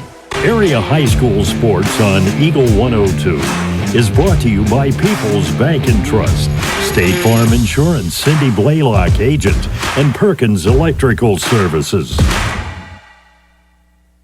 Well, we will have the final 3 outs here in New Bloomfield, as right now New Bloomfield leads 7-6. And maybe we only have to go 3 outs. If we just hit, if Kelsey Plaster can get on base and then Gladney hits one over the fence, then it's over. Then it's over. And we just got to score a couple runs here. But as soon as this game is over, we'll immediately send it to Cairo. You'll get a full recap of today's game during Eagle 102 Sports And, of course, we'll keep you posted as how things continue to go. So sounds like the Raleigh fans are at it here. They're standing up, too. They're standing up. They're going to be loud. And hope we're ready. We're headed to the bottom of the 7th. Again, New Bloomfield up 7-6, but we're in the heart of the order for the Lady Indians. 3, 4, 5. Plaster, Gladney, and Robinson. So Plaster, she's waiting at the batter's box. She's like, y'all need to come on because I'm ready to play ball. Yeah, she wants to get things started. Overall, this has been a great game. It has. It's been a really fun game. It's been back and forth, competitive, fun game to watch. Thomas, she's still in the circle. She's looking to close this one out for New Bloomfield. Fires in there, strike one. Kelsey not ready for her season to end yet. No, she's not.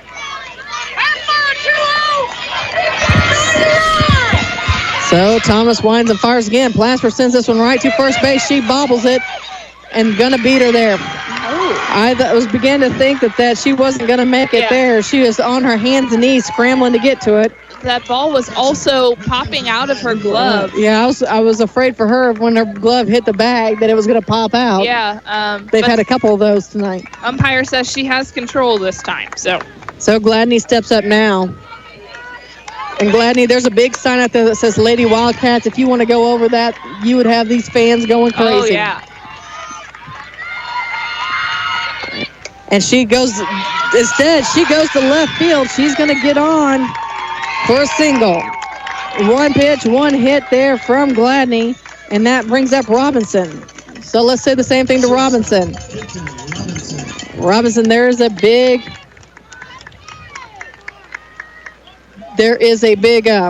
gap out there. Yeah, gap out there, and Robinson's looking to fill that gap. She's put quite a few runs across the plate today, and so she's wanting to continue to do that, hopefully to at least tie this game for the Elsberry Lady Indians. Well, if she could put it out there across that, on the other side of that fence, they're going to win. We'll two-run home run. Walk-off style. Yes. So Peyton Robinson stands in the batter's box. She looks at it. She flips this one to third base, and she snags that out of the air. And that is it as they pick her off. And the Elsberry falls to New Bloomfield by the score of 7-6. We will head to Cairo now for the Silex Lady Owls and the Cairo Lady Bearcats. Congratulations to Elsberry on a great season. Unfortunately, it comes to an end here this afternoon. Silex, they're looking to move on. They've already opened up a 5-0 lead. 3-run double earlier in the 7th inning, and now RBI fielder's choice as it's second and third with 2 outs. The batter is Gradicke, and she's in a 3-1 count. And she takes a walk. Another walk here in this bottom of the 3rd inning, and the bases are loaded again as that line keeps moving, and we're going to have a pinch hitter here as Carly Ellis is going to stride to the plate, trying to really bust this thing open. Courtesy runner Taya Williams replaces Gradicke at first. Walk number 5 by Morgan Taylor for Cairo. She also hit a batter, so she's having control problems. And as you said, it's a big moment, and sometimes it's hard to rise to that. Harlan, the runner at third. The runner at second is Maddie Hall. She reached on the fielder's choice. And the courtesy runner over at first, Taya Williams. The batter is Carly Ellis. Pinch hitting here in the bottom of the 3rd inning. 2 outs, bases loaded. Morgan Taylor's pitch is a little inside. No, call to strike. Silex is batted around in the inning. Weatherford actually led things off. And a hit by pitch. And as you recall, Ellis with a big hit in the Van Far game, I believe. So, and this one up the middle, off the glove of the second baseman, and then off the glove of the center fielder. Couple more are going to score, and it's 7-0 Silex on an error. And that'll take us back to the top of the order again for Taylor Howard, who has intentionally walked her last time up earlier this inning. Weatherford re-enters for Ellis after she put that one up the middle off a pair of gloves. Taylor Howard. I'm willing to give her a hit on the first glove. The second glove caused the 7th run to score. Correct. It's a hit with an error, and so 1 RBI. 1 RBI. And now Weatherford takes second base. Take that, official score. Yeah. I'd already given her a hit. We were going to have a little argument about that. The batter is Howard. Even count 1-1. The next to her is grounded to the shortstop. She's been real busy today. Throw over in time, and the inning comes to a close. 6 runs in the frame for Silex. They've opened up a 7-0 lead here as we head to the 4th inning from Cairo and the MSHSAA Class 1 Sectional on Eagle 102. Game of the Week coverage brought to you by Aloha Wood-Fired Pizza and Big Iron Auctions. Garrett Gordy, sales rep. Spring Valley Accounting Services of Silex reminds you taxes don't have to be taxing. Denise and Nancy are here to help you with your taxes and are up to date with the newest tax codes. Plus, they offer a full range of accounting services, including payroll, general ledger, invoice preparation, year-end closings, business startup consultation, notary service, and much more. Spring Valley Accounting Services, professional and confidential tax preparation you can trust. Call 573-384-5088 for more info or stop by 175 Sitten Branch Road in Silex. Founded in 2000, Sparks Maintenance Contracting out of Bowling Green has since been performing industrial maintenance nationwide and plans to continue growing. Sparks Maintenance Contracting, attention to detail and compassion are only some of the many things that separate them from other competitors. Teamwork is the key to success in business and in sports. Best wishes to all the area teams from Sparks Maintenance Contracting, proudly serving America. Hear all the action from the Eagle 102 broadcast booth. Sponsored by Family Drug in Louisiana. We played 3 innings here at Cairo High School, or Northeast High School in Cairo. And the Silex Lady Owls on top of the Lady Cats. 7-0. And they've been hammering the ball toward the gaps today. Well, I think I mentioned maybe the second time around, Silex would get dialed in on this pitcher who doesn't throw near as hard as what Silex is used to seeing throughout the year. And that turned out to be the case. They were helped out dramatically with some control problems, however, with a bunch of walks and a hit batsman, but they took advantage of it. The winner of this game takes on the winner of the St. Elizabeth New Franklin game, which started at 5, so we should see that score trickling in here in no time. The only score in Class 1 that is a final posted so far, East Carter defeated Norwood 10-0. So East Carter will take on the winner of Leeton and Marion C. Early. That one up high. Taylor Howard's been pretty good so far, but that was a long inning. Yes, it was. To sit over on the sideline, so it may take her a batter or two to get dialed back in. The 2-0 pitch on its way, and that one is outside, 3-0. As we're underway here in the 4th inning, and the number 3 batter, Abby Ogle, way ahead in the count, and Howard's going to have to come to her. Ogle struck out looking to end the first. And a 4-pitch walk. And the leadoff batter is on.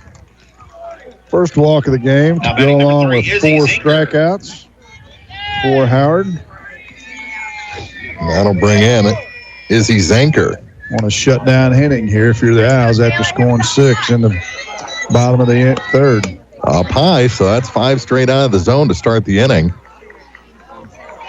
And that causes Taylor to take a walk to the back of the circle. Gather her thoughts, take a breath, and dig back in. The 1-0 up high and in, 2-0. That's cooled off a little bit since the sun went down, so I can imagine how she may have tightened up a little bit.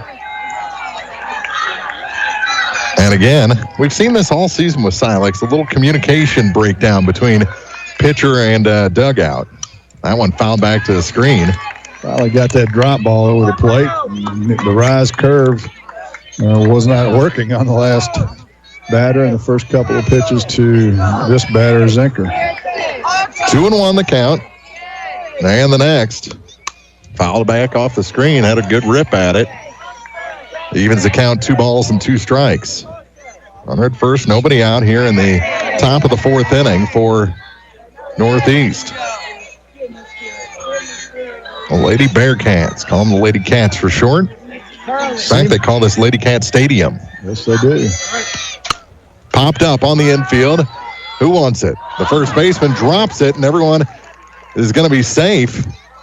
As coming off the bag at second base was the shortstop. So that's an E3. And I think that was just a little communication. I think she heard footsteps. Yeah, she looked over at Thurman, and like Thurman was going to take it, and Thurman was going to first to cover. And now batting number 1, Gracie Brumley. Cairo's got a little something cooking here in the fourth inning. They've had a couple of runners on. Well, last inning, and they had a runner on in the first inning. The second inning, rather. Seem to be a bunch of contact hitters. They average 8.7 runs a game, but they give up the same 8.7. That one bunted right back at my shins. And that's Brumley, Gracie Brumley, who had a great at-bat the first time up. The only left-hander in the lineup for Cairo. Finally struck out, but had a long at-bat, fouled off a bunch of pitches in her first trip to the plate. Lefty-lefty matchup. Bunting again back to the pitcher. They're going to go to third and get the force there. Got the lead runner. That's a good, smart play by Howard and the Silex Lady Owls. So the sacrifice unsuccessful. There's still runners at first and second now with one out. Brumley is a slap hitter, and so that time she just bunted it too hard right back to Taylor. And that is a pitch low to Morgan Taylor. So Taylor Howard against Morgan Taylor. There's no protection for our shins here. It is mesh all the way down. I think you'll be all right. This one popped up on the infield, and the pitcher grabs this one. Howard, halfway between the circle and first base, grabs the second out. Another jam shot. Second time that's happened in this game. Howard's been able to corral both of them. Darcy Pierce did the same thing back in the second. When she bats here in that number 7 spot, she's the catcher and grounds this one toward the on-deck circle, and it's 0-1. I think the scouting report on Cairo is their top 5 hitters are their major threats. And so once you get into the bottom half, you look for Taylor Howard to run through this into the lineup. Swing and a miss. And it's 0-2. Rise ball up in her eyes. She liked that one. Give her one a little higher. No balls, 2 strikes, 2 on, 2 outs here in the top of the 4th inning. The pitch from Howard. She struck her out. Took something off that one. Kept it up in the zone. She swings through it, and the inning comes to a close. We go to the bottom of the 4th inning. Silex coming up, leading Cairo 7-0 here in the MSHSAA Class 1 Sectional on Eagle 102. Game of the Week coverage brought to you by Gypsy Soul Salon and Boutique and Elisha Koenig, owner-broker of Remax Realty Shop. When you're on the hunt for something sweet for an upcoming event or gathering, look no further.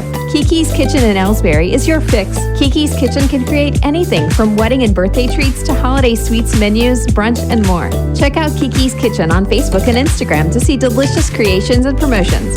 When it's time for something sweet, let Kiki's Kitchen make the perfect treat for your next event. Baked with love in Kiki's Kitchen in Elsberry. Follow area high school sports throughout the season with Eagle 102. Brought to you by Mike's Tire and Service Center, Bank of Louisiana, and a taste of Philly. Be the 2, 3, and 4 hitters for Silex here in the bottom of the 4th inning, leading Northeast High School 7-0 here at Cairo. Mark Fremick, Jim Ross. Elsberry fell 7-6 to New Bloomfield. Coming up just short of the Final Four. Here in Class 1, they have to play 2 games to reach that Final Four. This is the first of those 4. The MSHSAA Class 1 Sectional. Thurman, we got to see her do something I wanted to see her do, go from first to home, and she showed the speed. You didn't think she maybe would score, but I think you forgot that she was at first, and when that center fielder muffed the ball back in the last inning, she was all jets on. It was fun to watch. She'll lead off this bottom of the 4th inning. Rita Thurman has been on base twice, bunting for a hit here. Slipped a little bit, and she's safe. Still legged it out. About halfway down the line, you saw that back foot come out from under her. She's kept her balance and still legged out a bunt. Good bunt that time. They were squeezing her on the third base side, so she bunted it to the first base side. The pitcher had to field it, and we're going to have a pitching change. Would seem that way. And the new pitcher, I think, is going to be the third baseman, Gracie Brumley. She has the ball in her glove. Head coach going through a couple of changes. Actually, it's not in her glove anymore. It's back. I'm not sure what the change is going to be. They are going to have a new pitcher, though. Well, we think. If that's the case, Morgan Taylor goes 3 innings, gives up 5 hits, 7 runs, 6 earned. It's going to be the catcher. That's what took a moment. They had to dress a new catcher. So coming out from behind the plate will be Darcy Pierce. She'll be the new pitcher with 1 on, nobody out here in the bottom of the 4th inning for Silex. Back with more of the MSHSAA Class 1 sectional after this on KJFM. Are you looking for a small town bank that will deliver personalized service? This is Michael Mudd, President and CEO of Silex Banking Company. Come visit us at our 20 South 2nd Street location in Silex for a sit-down one-on-one experience. If you can't stop by, visit us online at silexbank.com or call 573-384-5221. We also offer mobile deposit, e-statements, and online banking. Silex Banking Company, Equal Housing Lender, member FDIC. Hard work, dedication, and commitment to excellence are foundations of a successful sports program. The team at Clint Bowen Construction recognizes character and the mentality of local athletes as the pillars of our community. Best of luck to area sports teams this season from the team at Clint Bowen Construction in Bowling Green. The area's best coverage of high school sports is on Eagle 102. Brought to you by Pike County Health Department, Home Health and Hospice, and All Parts. So, Brumley is the pitcher. Gracie Brumley comes over from third base. The catcher, Darcy Pierce, goes to first base. And the shortstop, is that who it is? Goes behind the plate. Is that a 2 on her back? Third baseman, maybe. No, the third baseman's the pitcher now. Okay. It is the shortstop now. Yeah, the shortstop is probably related, I think. So that's the new battery. The Brumleys are the battery. So Avery goes behind the plate, and she was probably their best defender at shortstop. That she was. And Zanker moves from second to short. And who is at second base now? I think that will be the new player to the order. Or is that Taylor, the pitcher? Now batting third. It might be. Yep. There's nobody out. Runner at first. And I think you're right. I think Taylor left the circle and went to second base. Bunt and a miss. Strike 1 on Gwen Gilbert. And almost got Thurman caught off first base. Well, Brumley has a good arm, as we saw from short, so got to be a little more careful with her behind the plate.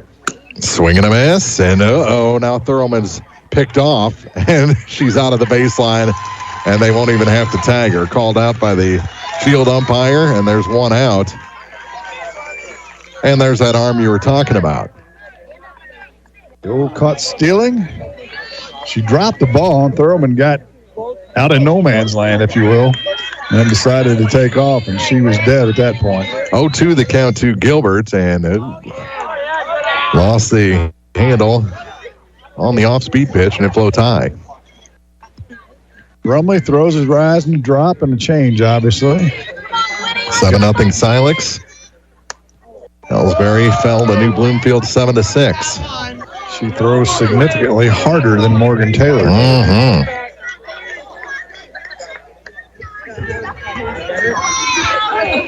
That one up high.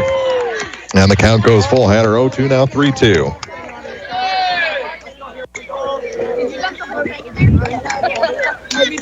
Gwen Gilbert against Gracie Brumley, and that one's in the dirt, and it's a 1-out walk. So a bunt hit, a caught stealing, and now a walk.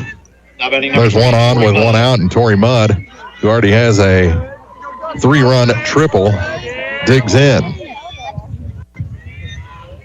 Up high on the first to Tori. Well, sometimes you get into these state tournament games and Silex was there last year, losing to Salisbury at this same sectional. That one called a strike, 1-1. So they're familiar with the pressure that goes along with playing in this state tournament. Sometimes that's the difference between winning and losing in high school. That one fouled back. Good rip by Mudd. And it's a 1-ball, 2-strike count. Right on it, however. I didn't touch it. Brumley back behind the plate. The other Brumley in the middle of the circle. She has her sign and delivers. This one popped up mile high. Will it reach the seats? No, it won't. And the catch made by Pierce in foul territory for the second out. So Mudd retired. And that'll bring in Harlan, who hit one off the top of the fence for a single last time after a double in her first at bat. Actually, a really nice play that time by Pierce at first. This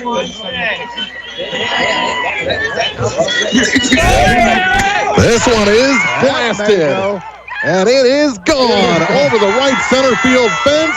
A 2-run shot for Carson Harlan, her third hit of the day. And it's 9-0 Silex here in the bottom of the fourth inning. Pitcher provided the power. She put the swing on it, and that was a pretty stroke. And she knocks over the pins at home plate.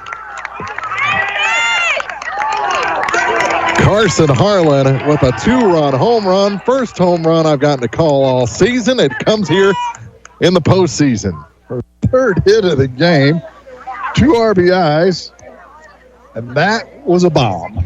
She just missed the last one. She wasn't going to get cheated again. You're right. A little harder throwing pitcher. She squared it up the same way, but with a little more velocity from the pitcher. That one got out of here with ease. She has been blasting that ball to the opposite field all evening. 9-0 Silex, and that brings in Abigail Mooney. And time called as the left fielder wasn't ready. Well, I don't quite know that that's the umpire's prerogative to do that. That went up and in on the first pitch to Mooney. You know, Silex favored in this ball game, sure, but 9-0 in the fourth. That's kind of a surprise. The way. Well, we didn't get to have a full-blown pregame. You know, Cairo was the 2 seed in their district and beat Westran 18-1 in the district championship game. So there's a strike called. It's 1-2. And they'd won 6 of their last 7. So you'd like to. Commissioner Wisdom would tell you they're playing well, and Silex has just come in and put a stop to that. That one fouled off. Count stays the ball in 2 strikes.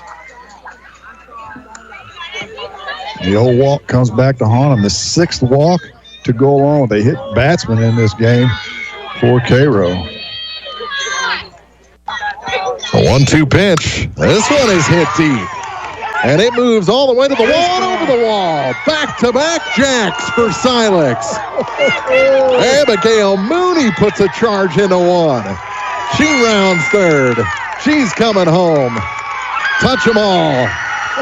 That is a strike as the pins fall again, and Silex now leads by a 10 spot. Her second RBI of the game, and exactly the same spot. And the chant starts. The Silex student section in good voice today. I believe that we will win. I believe that we will win. I believe that we will win. 10-0. Silex leads here in the bottom of the fourth inning. Now all the Lady Owls have to do is retire the side in the 5th, and it's over. Exactly. Or score, 5 more here. Either or. That'd be a little optimistic with 2 outs. Maddie Hall, the batter, and she takes the ball outside. 1-0. Back-to-back home runs for Silex. You said you hadn't got to call one all year. How about 2 in the same inning? 2 batters in a row. The Silex folks were saying, You're going to call one today. We don't know if it's going to be us or not, but you're going to call one today. Well, the wind was blowing out pretty stiffly when we first got here. It's laid down just a little bit. Those were not wind-aided. No, not at all. Plenty of distance on both of those. That one just cleared height-wise by about 6-7 inches, but a blast nonetheless for Abigail Mooney. That one low, and it's a 4-pitch walk, and look out. Silex is starting over here with 2 outs in the bottom of the 4th. Wow. Going to bring in Sarah Gradicke. She has to take the catcher's gear off. 3 hits in the inning to go along with 2 walks, adds up to 3 runs. Think about it, if Thurman wouldn't have got hung up between first and second, it would have been another run. That one on the corner for strike 1 to Gradicke.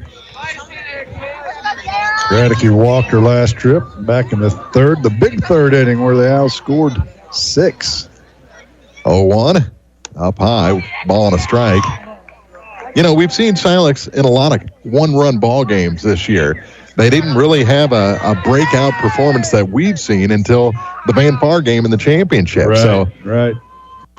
Well, they're still rolling. Mile-high pop-up. That's trouble. It is. And off the glove, and it is a fair ball, foul ball. I was going to say it's a foul ball, but I think it was a fair ball. Yeah, she made contact. She had 1 foot on either side of the line. I'm looking straight down the line, and that ball was tailing back into fair territory, but the Lady Cats get a break. 1-2 the count to Gradicke. Runner has to go all the way back to first. She would have scored on the play. She was running, and this one's grounded back to the pitcher. Brumley up with it, throw to first. And Pierce grabs it for the 3rd out. Silex makes it double digits. They lead 10-0 going to the 5th inning. You shut them down, you move on to the quarterfinals. We'll see if they can do it next on Eagle 102. Game of the Week coverage brought to you by Hayden's Motorsports, McMailer & Sons Backhoe and Excavating, and Bernie's Pizza. Since 1939, Meyer Implement Company has been serving the local agricultural and business communities with quality sales and service. Meyer Implement has also taken great pride in supporting those communities and would like to wish the area sports teams the best of luck throughout their seasons. Be sure to stop by and visit the people who truly appreciate your business. Meyer Implement Company in Bowling Green. See Central Elevator in Silex for farm supplies, fertilizer, feeds, seeds, and much more. Central Elevator offers custom applications as well.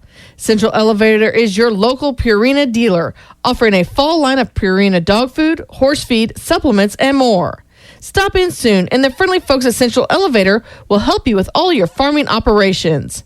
Best wishes to our area teams in this year's postseason run from Central Elevator, 2244 Highway E in Silex. Bringing you all the action from the Eagle 102 broadcast booth. Sponsored by Family Drug in Louisiana.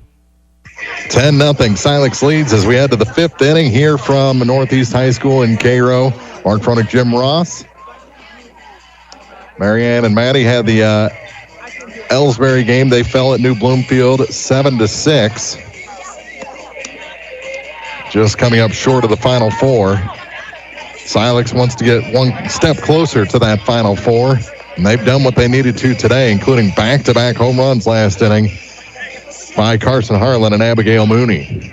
A lot of fun for the Owls. Now can Taylor Howard shut them down and get the Lincoln and Pike County folks on the way home a little early. It's a long haul to Cairo. Lily, West Hughes. West Hughes, the number 8 batter, will lead things off. West Hughes, Bailey, and then Brumley. 8, 9, and 1 for a chance to move on. And a strike call on the first pitch to West Hughes. West Hughes grounded out to the first baseman. That was back in the 2nd. That one just missed that corner, and it's a ball and a strike count to the starting first baseman. I think she's the one that moved to second base. That one fouled out. Pretty good hit over the first base dugout. Way behind, though. However. Yeah. Beautiful full moon coming up over the silos in the distance. That it is. Beautiful night for softball. Hope it shows us the deer on the way home. There's a swing and a miss and a strikeout, and that's the first out here in the top of the 5th inning. 1 down, 2 to go. And the batter will be Addison Bailey. Now batting number 4. Strikeout number 6 for Howard. Bailey grounded out to the first baseman unassisted. That was in the to start the 3rd. That one up high and in for ball 1 to the right fielder for the Lady Cats. 1-0. Make it 1-1 right down the middle.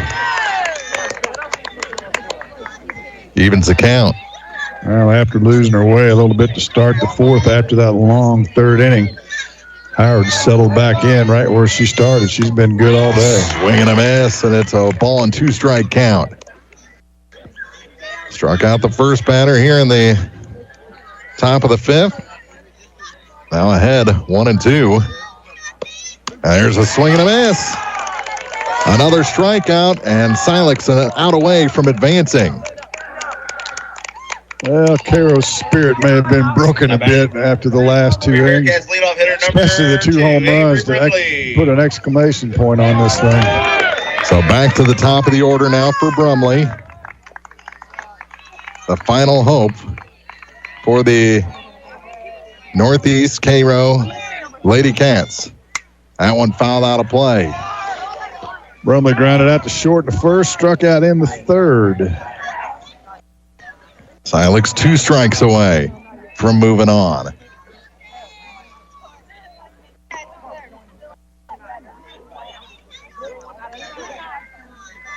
Oh, and 1. Howard has her sign, rocks back, fires low, and back to the screen. 1-1 the count. Silex an out away from 10 running Cairo here on the road. The 1-1.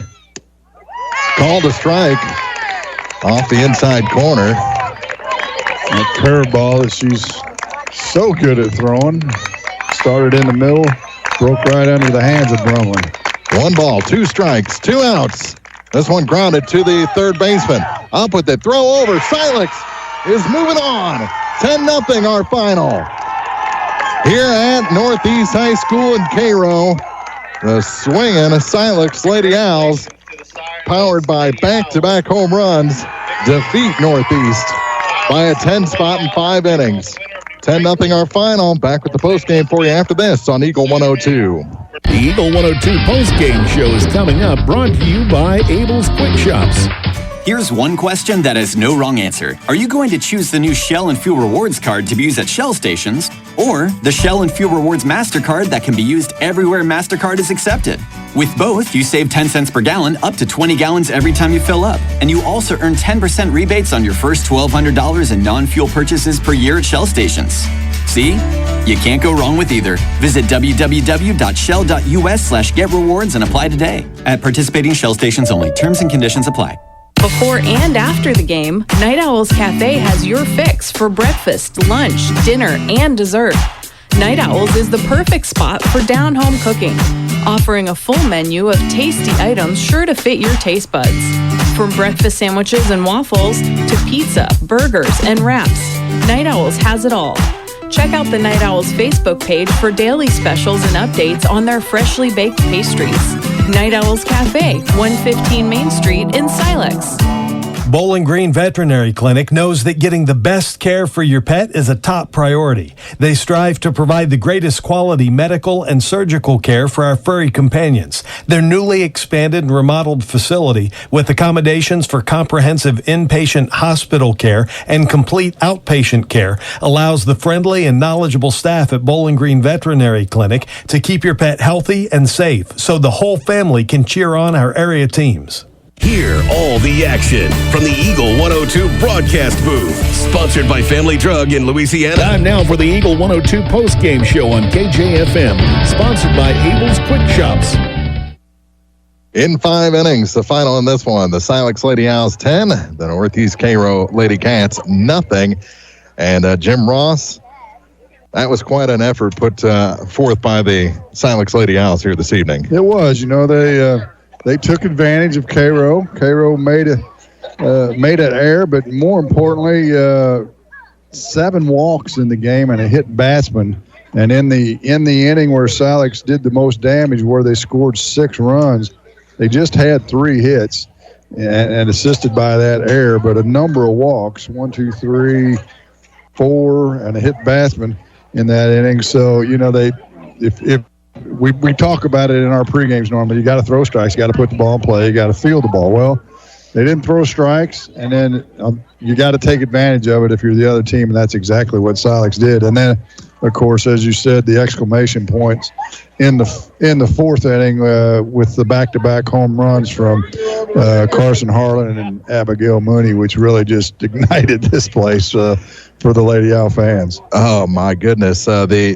The first baseman for Silex, Carson Harlan, just came to play here this afternoon. She hit the first one to the gap in right center, then hit one off the top of the wall to left center, almost dead center field.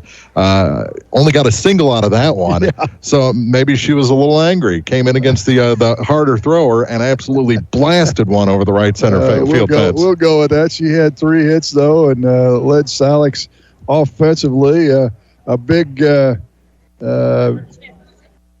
RBI double backed by Tori Mudd that really got things going for the Owls in the 3rd, where she came up with the bases loaded and hit one in the gap, and with Thurman at first cleared the bases, and that really broke the game open. It was 1-0 going into that inning. That made it 4-0, and that kind of broke the spirit of Cairo. You got the 1-0 lead there in the first, using a little bit of a small ball. You weren't really centering things up, hitting a lot of weak ground balls to the shortstop. But after that, it seemed like all the contact was solid contact and a lot of gappers and a lot of wall balls. Well, and I threw it out there. The first time through, the pitcher didn't throw as hard as what Silex is used to seeing.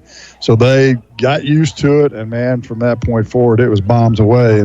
And the offense was good, but we got to talk about Taylor Howard. She was exceptional. Yes, she was. 5 innings, just 1 hit, walked 1, struck out 7. So that's what you want your ace to do. Score some runs. She shuts the other team down. You move on to the quarters. That's the way it works. 10-0 our final. Silex over Northeast Cairo. We'll take a break, come back with more of the postgame for you after this on Eagle 102. Here's one question that has no wrong answer. Are you going to choose the new Shell and Fuel Rewards card to be used at Shell stations, or the Shell and Fuel Rewards MasterCard that can be used everywhere MasterCard is accepted? With both, you save 10 cents per gallon up to 20 gallons every time you fill up. And you also earn 10% rebates on your first $1,200 in non-fuel purchases per year at Shell stations. See? You can't go wrong with either. Visit www.shell.us/getrewards and apply today. At participating Shell stations only. Terms and conditions apply. First Midbank and Trust in Elsberry and Winfield is a community-focused organization that provides a full suite of financial services, including banking, wealth management, brokerage, and ag services through a sizable network of locations throughout Illinois and eastern Missouri. First Midbank recognizes integrity, motivation, accountability, commitment, and teamwork as core values of a winning organization and team. Best of luck to area athletes this season from First Midbank and Trust in Elsberry and Winfield. Say aloha to fresh, handmade pizza at Aloha Woodfire Pizza. Aloha Pizza is made with locally sourced toppings and cooked on an 800-degree stone. Exciting new pizza creations are added weekly, and all pizzas can be purchased for the low price of $14. Aloha is open Wednesday through Friday from 4 to 8 p.m. or until sold out. The locally owned and operated food truck is also available for festivals and special events. Follow Aloha on Facebook for giveaways and nightly specials. Aloha Woodfire Pizza, just off the square in Bowling Green. Used equipment prices have never been better. The increase in demand and the scarcity of new machinery available has created the current seller's market. If you have unused equipment to sell, list it with Big Iron Auctions. We're a full-service online auction site where we do all the work for you. Time is running out for you to take advantage of our incredible end-of-year auctions. Give our local sales representative Garrett Gordy a call today at 573-289-7196 or visit our website at bigiron.com. Area High School Sports on Eagle 102 is brought to you by Pike County Memorial Hospital. Cellular and Satellite Center, and Abel's Quick Shops. 10-0 our final. Silex over Northeast Cairo, and we're joined by the head coach of the Silex Lady Owls, Rebecca Prowley. And Rebecca, that was you get the run early, playing a little small ball. You got the double from Carson there in the second inning. But after that first round through the order, you guys really sized up that pitcher and were hitting the ball hard. Yeah, we just told them that they needed to take a pitch. We were a little too antsy at the plate. We needed to see some pitches, put some pressure on the pitcher, and we were able to square up the ball. Your pitcher tonight was absolutely on, probably the most on we've seen her in all the broadcasts we've done this season. Yes, she definitely was on. We definitely had the inside half the plate working, which is great. Any pitch I wanted, she could throw it. So. And speed kills. You guys were able to leg out a few hits early, get some people on base, and move the runners around a little bit. Yeah, we definitely up and down the lineup really. We have some pretty good speed, and we try and use that to our advantage. You had the late game. Have you heard anything from St. Elizabeth and New Franklin? I have not. It's not updated. The only score is that East Carter win from 3:30 this afternoon. So I haven't heard anything about who we're playing. But either way, what do you expect in the quarterfinal round? It's quarterfinals, so not that there's pressure, but you got to be ready to come no matter who you're going to play or anything like that.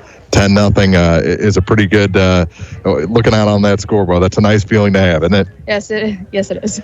That's Rebecca Prowley, and let's get the star of the game in here, the hitting star at least for the Silex Lady Owls.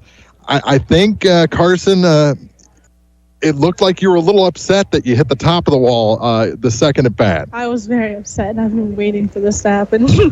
We said we hadn't called a home run all season. You smacked that one. I thought we had it the first time. You were about a foot short. Only got the single, but that second one was a no-doubter. What was the pitch, and was it exactly what you were looking for? It was my favorite pitch, outside and low. And you were driving the ball to the opposite field. Is that something, a timing issue against a pitcher who's probably a little slower than you've seen all season? Yeah, it is kind of. I'm pretty good at driving it to the other side of the fields, but I've been working on a lot in practice. So 3 hits today, and really, back-to-back home runs. Have you guys done that at all this season? Nope, not this season. That was pretty impressive. Just put a great swing on the ball today. And what was the feeling having that ball pop in your glove for the final out? Oh, it's so nice. I was like, perfect throw, yes! Well, congratulations on the win, and we'll see you in the sectionals coming up on Saturday, or the quarterfinals, rather. That's Carson Harlan. 3 hits today, including a big home run as Silex wins this ball game by a final of 10-0. We'll take one more break, come back, and wrap up the postgame for you next on Eagle 102. Here's one question that has no wrong answer. Are you going to choose the new Shell and Fuel Rewards card to be used at Shell stations, or the Shell and Fuel Rewards MasterCard that can be used everywhere MasterCard is accepted? With both, you save 10 cents per gallon, up to 20 gallons every time you fill up. And you also earn 10% rebates on your first $1,200 in non-fuel purchases per year at Shell stations. See? You can't go wrong with either. Visit www.shell.us/getrewards and apply today. At participating Shell stations only. Terms and conditions apply. Ladies, dust off those brooms and get ready to fly. It's Witches Night Out, Saturday, October the 23rd around the square in Bowling Green. Gypsy Soul Salon and Boutique will have killer outfits that are perfect for any occasion. Grab your ghouls and join the ladies at Gypsy Soul for a spooktacular good time shopping at your favorite local boutique. Gypsy Soul's 3rd annual Witches Night Out, Saturday, October the 23rd from 4 until 8 p.m. Put a little witchy gypsy in your soul at Gypsy Soul Salon and Boutique, just off the square in Bowling Green with the porch out front. Buying a home can be scary, but not with RE/MAX Realty. Whether you're looking to sell or to buy a home, commercial property, investment property, or land in Pike County and the surrounding area, the RE/MAX Realty Shop is here to help. When you or someone you know wants a passionate advocate to share the home buying experience with, call me. We will both be glad you did. I'm Alicia Koenig, RE/MAX agent. Bank of Louisiana ensures their customers are always in the know when it comes to their banking. Bank of Louisiana's top-of-the-line mobile banking service allows you to check account balances, view your account history, transfer funds, plus you can pay your bills all on one app. Call Bank of Louisiana for more information or visit bola.cc. Follow Area High School Sports on KJFM Radio, brought to you by Young Enterprises, Family Drug, and Brown Smokehouse Meats. 10-0 our final. Silex over Northeast Cairo. And Jim Ross, we're ready for some Saturday softball for a chance to make it to the Final Four. Yeah, that we are. I looked up the statistics. Silex had hit one home run all year. Of course, then they hadn't hit back-to-back home runs. Well, yeah, they'll face a stiff opponent, whether it's New Franklin or St. Elizabeth, and that should be posted any time now. The state never gets in any big rush to do that, but they're getting good pitching. They made a couple errors tonight, which is uncharacteristic for them. Their fielding percentage is like .931, so they don't kick the ball around very often. But they're getting good pitching out of Howard, and then of course they scored a bunch of runs the last two games with the Van Far district championship win, and then tonight. So just got to keep it rolling. We think they'll get to play at home, depending on who wins, I guess. But all indications are that the game will be at Silex. Tune in tomorrow morning, and they'll have that information for sure for you. But if that's the case, everybody head to Silex at 1 o'clock on Saturday. 10-0 our final. Silex, the Lady Owls over the Northeast Cairo Lady Cats.